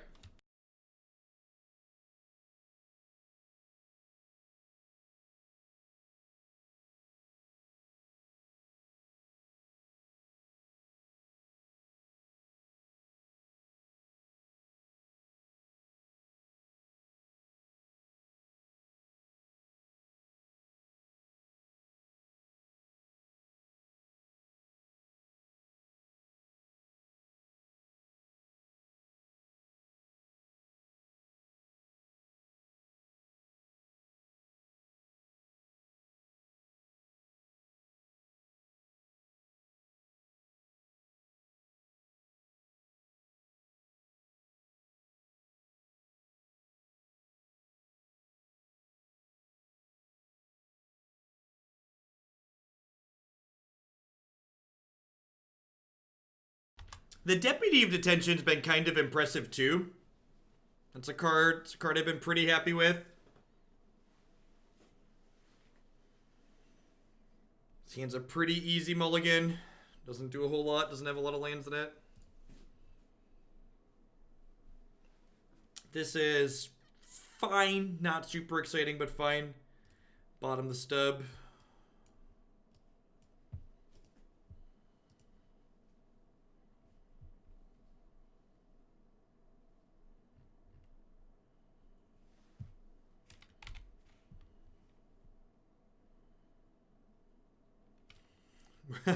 Well then. So this is Noble into Deputy into Drowner on 3. Ancient Tube's a heck of a card.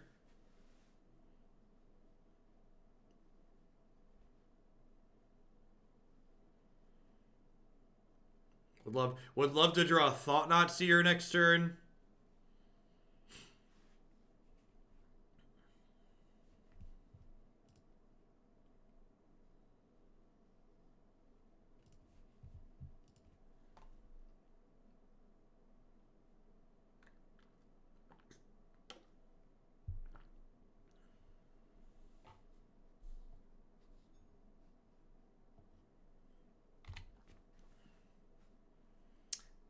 I think I'm just going to Deputy their Scavenging Ooze.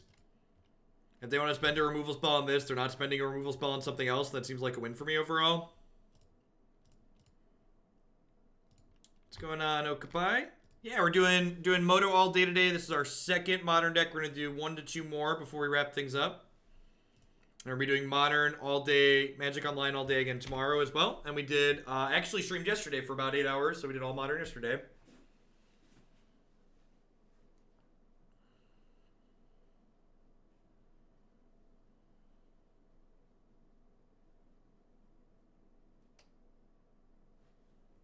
We're smitten, chat.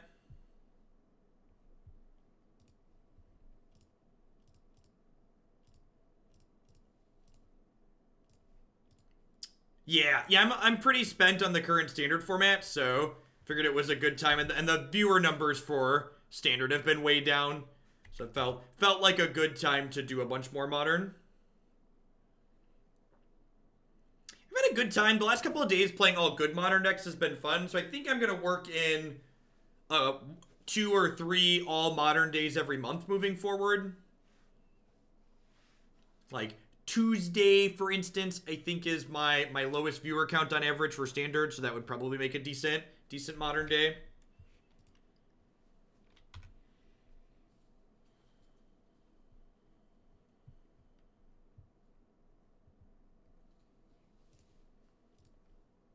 Green Black Elves was a cut the line. Alright, so Noble Hierarch means this Drowner of Hope can attack into these two without fear of trading, because it'll be a 7/7.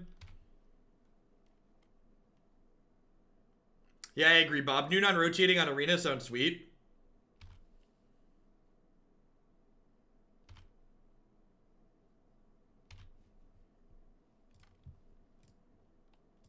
So Displacer would just be lights out at this point, because not only would it deal with their token, but it would blink our Drowner a bunch to give us more Scions.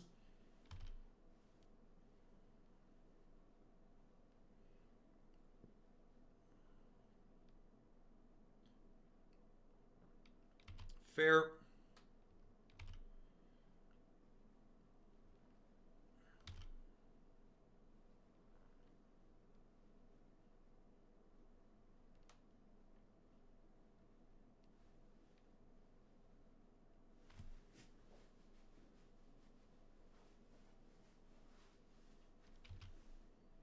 No, I think Greeny's saying we're playing too many good decks and we need some bad ones in the mix.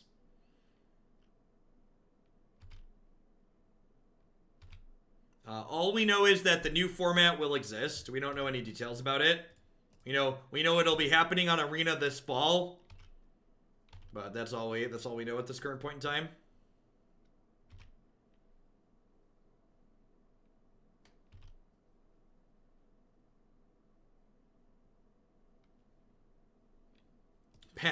Path to Exile is a good draw because it means I get to attack with this Drowner, and if they want to stack up a double block, I get to blow them out.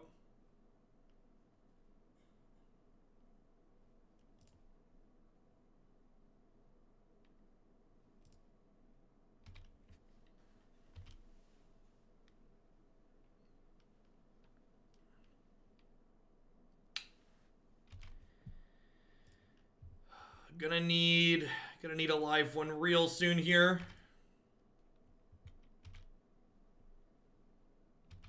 We should have sacked to tap something there. Yeah, technically.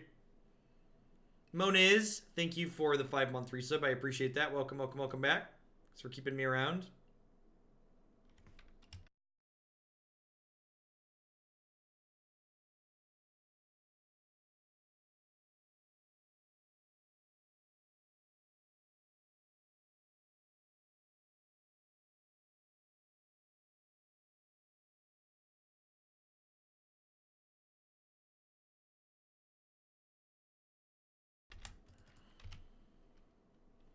Am I supposed to path this? I feel like I'm not.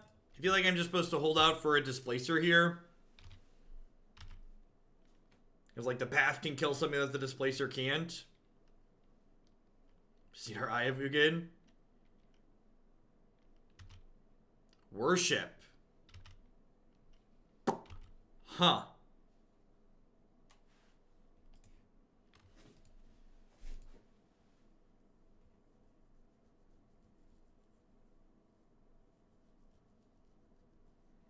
I guess I'm bringing in my Knights of Autumn.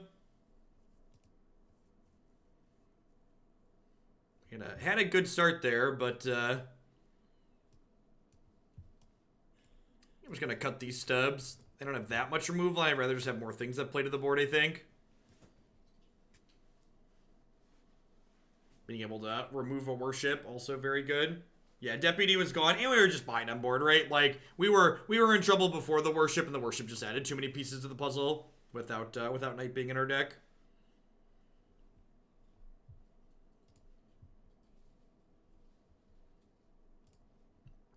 Seems decent. Hoping to find a temple with the Ancient Stirring Seer.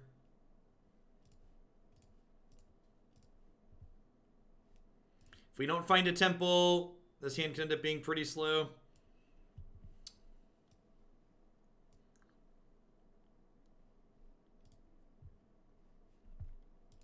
We get 7 looks at Temple, right? We get 5 with this, and we have 2 draw steps to play the Thought-Knot Seer.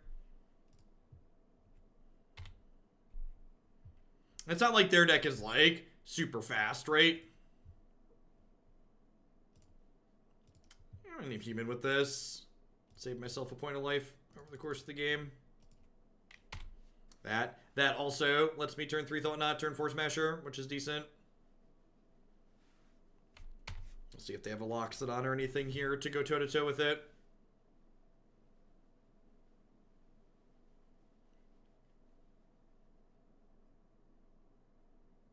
Yep. This is not a terrible pickup. Getting well set up here to kind of grind. Definitely will Leaf Liege, right?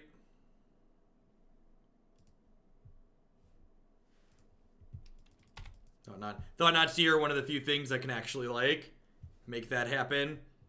And then Drowner of Hope should be able to help us actually attack through the Smash Smiter, which is nice. No blocks here. Bet we'll see a Knight of Autumn come down now. So they have Knight, Voice, Double Linger. I assume we'll see a 3-mana spell happen. We'd prefer if they played Lingering Souls, but I assume they'll play Knight because it blocks Thought-Knot Seer. Really? Alright, so they think, wow, that's a good draw.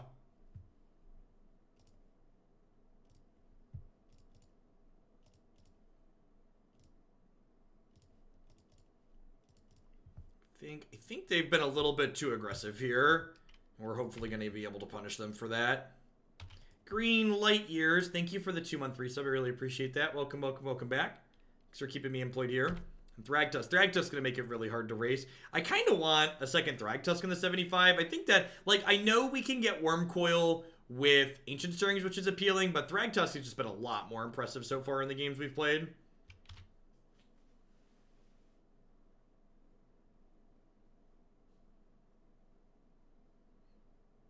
I guess this lets them Voice plus Flashback Souls. Plus a bird, sure.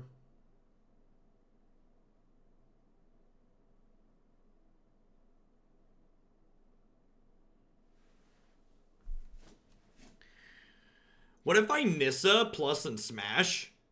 Is that crazy? I think I like that.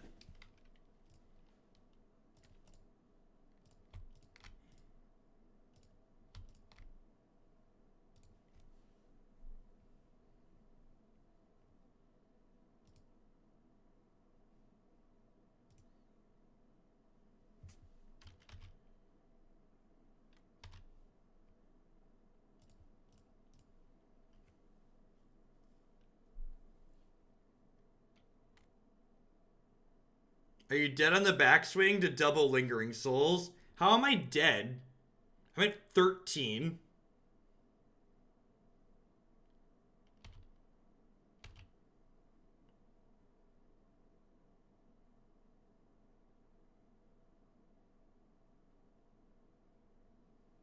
Oh, voice token. I don't think so. Right? This is only... I didn't count that. That's why the Ys are important. You're right, I didn't count that. They'll have 4, 5, 6, 7, 8, 9. Now we're at 13, so nowhere near dead.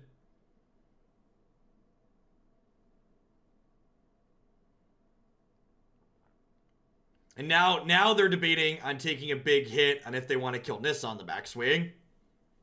And if they want to pressure Nissa on the backswing, that's good for us. They might just chump block with the Voice to allow the token to kill Nissa. I can see that being a thing that happens here. I think that means Nissa was profitable for us though. She like killed one of their things, like got in 9 points. Could possibly see a chump block from their bird as well. Their hand right now is Knight of Autumn plus Lingering Souls.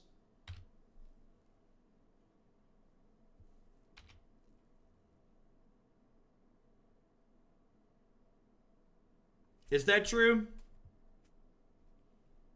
8.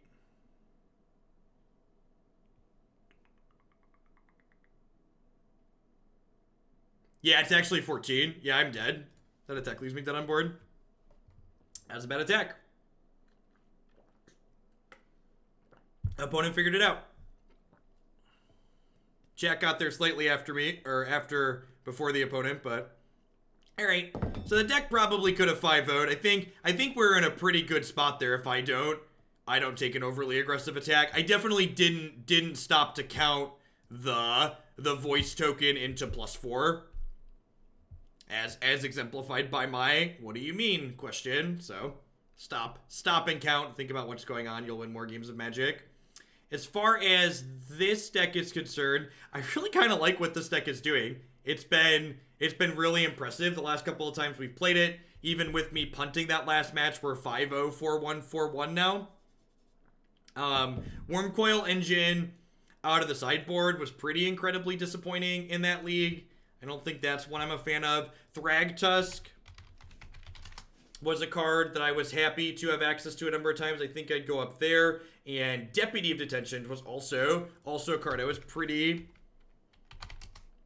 happy to have access to. I think I want a fourth or a third Engineered Explosives. I think I'd want to fit this in here. The Warping Whale could maybe go. I feel like I have enough disruption for the matches where I want like pseudo counter spells. That Warping Whale's probably unnecessary, especially with the Thalias in the main. So I think if I were to play this again, I would probably try this. I'm going to update. This is one of the decks that's on my website. I edited over the weekend, and I think I'm going to update the list there to be this.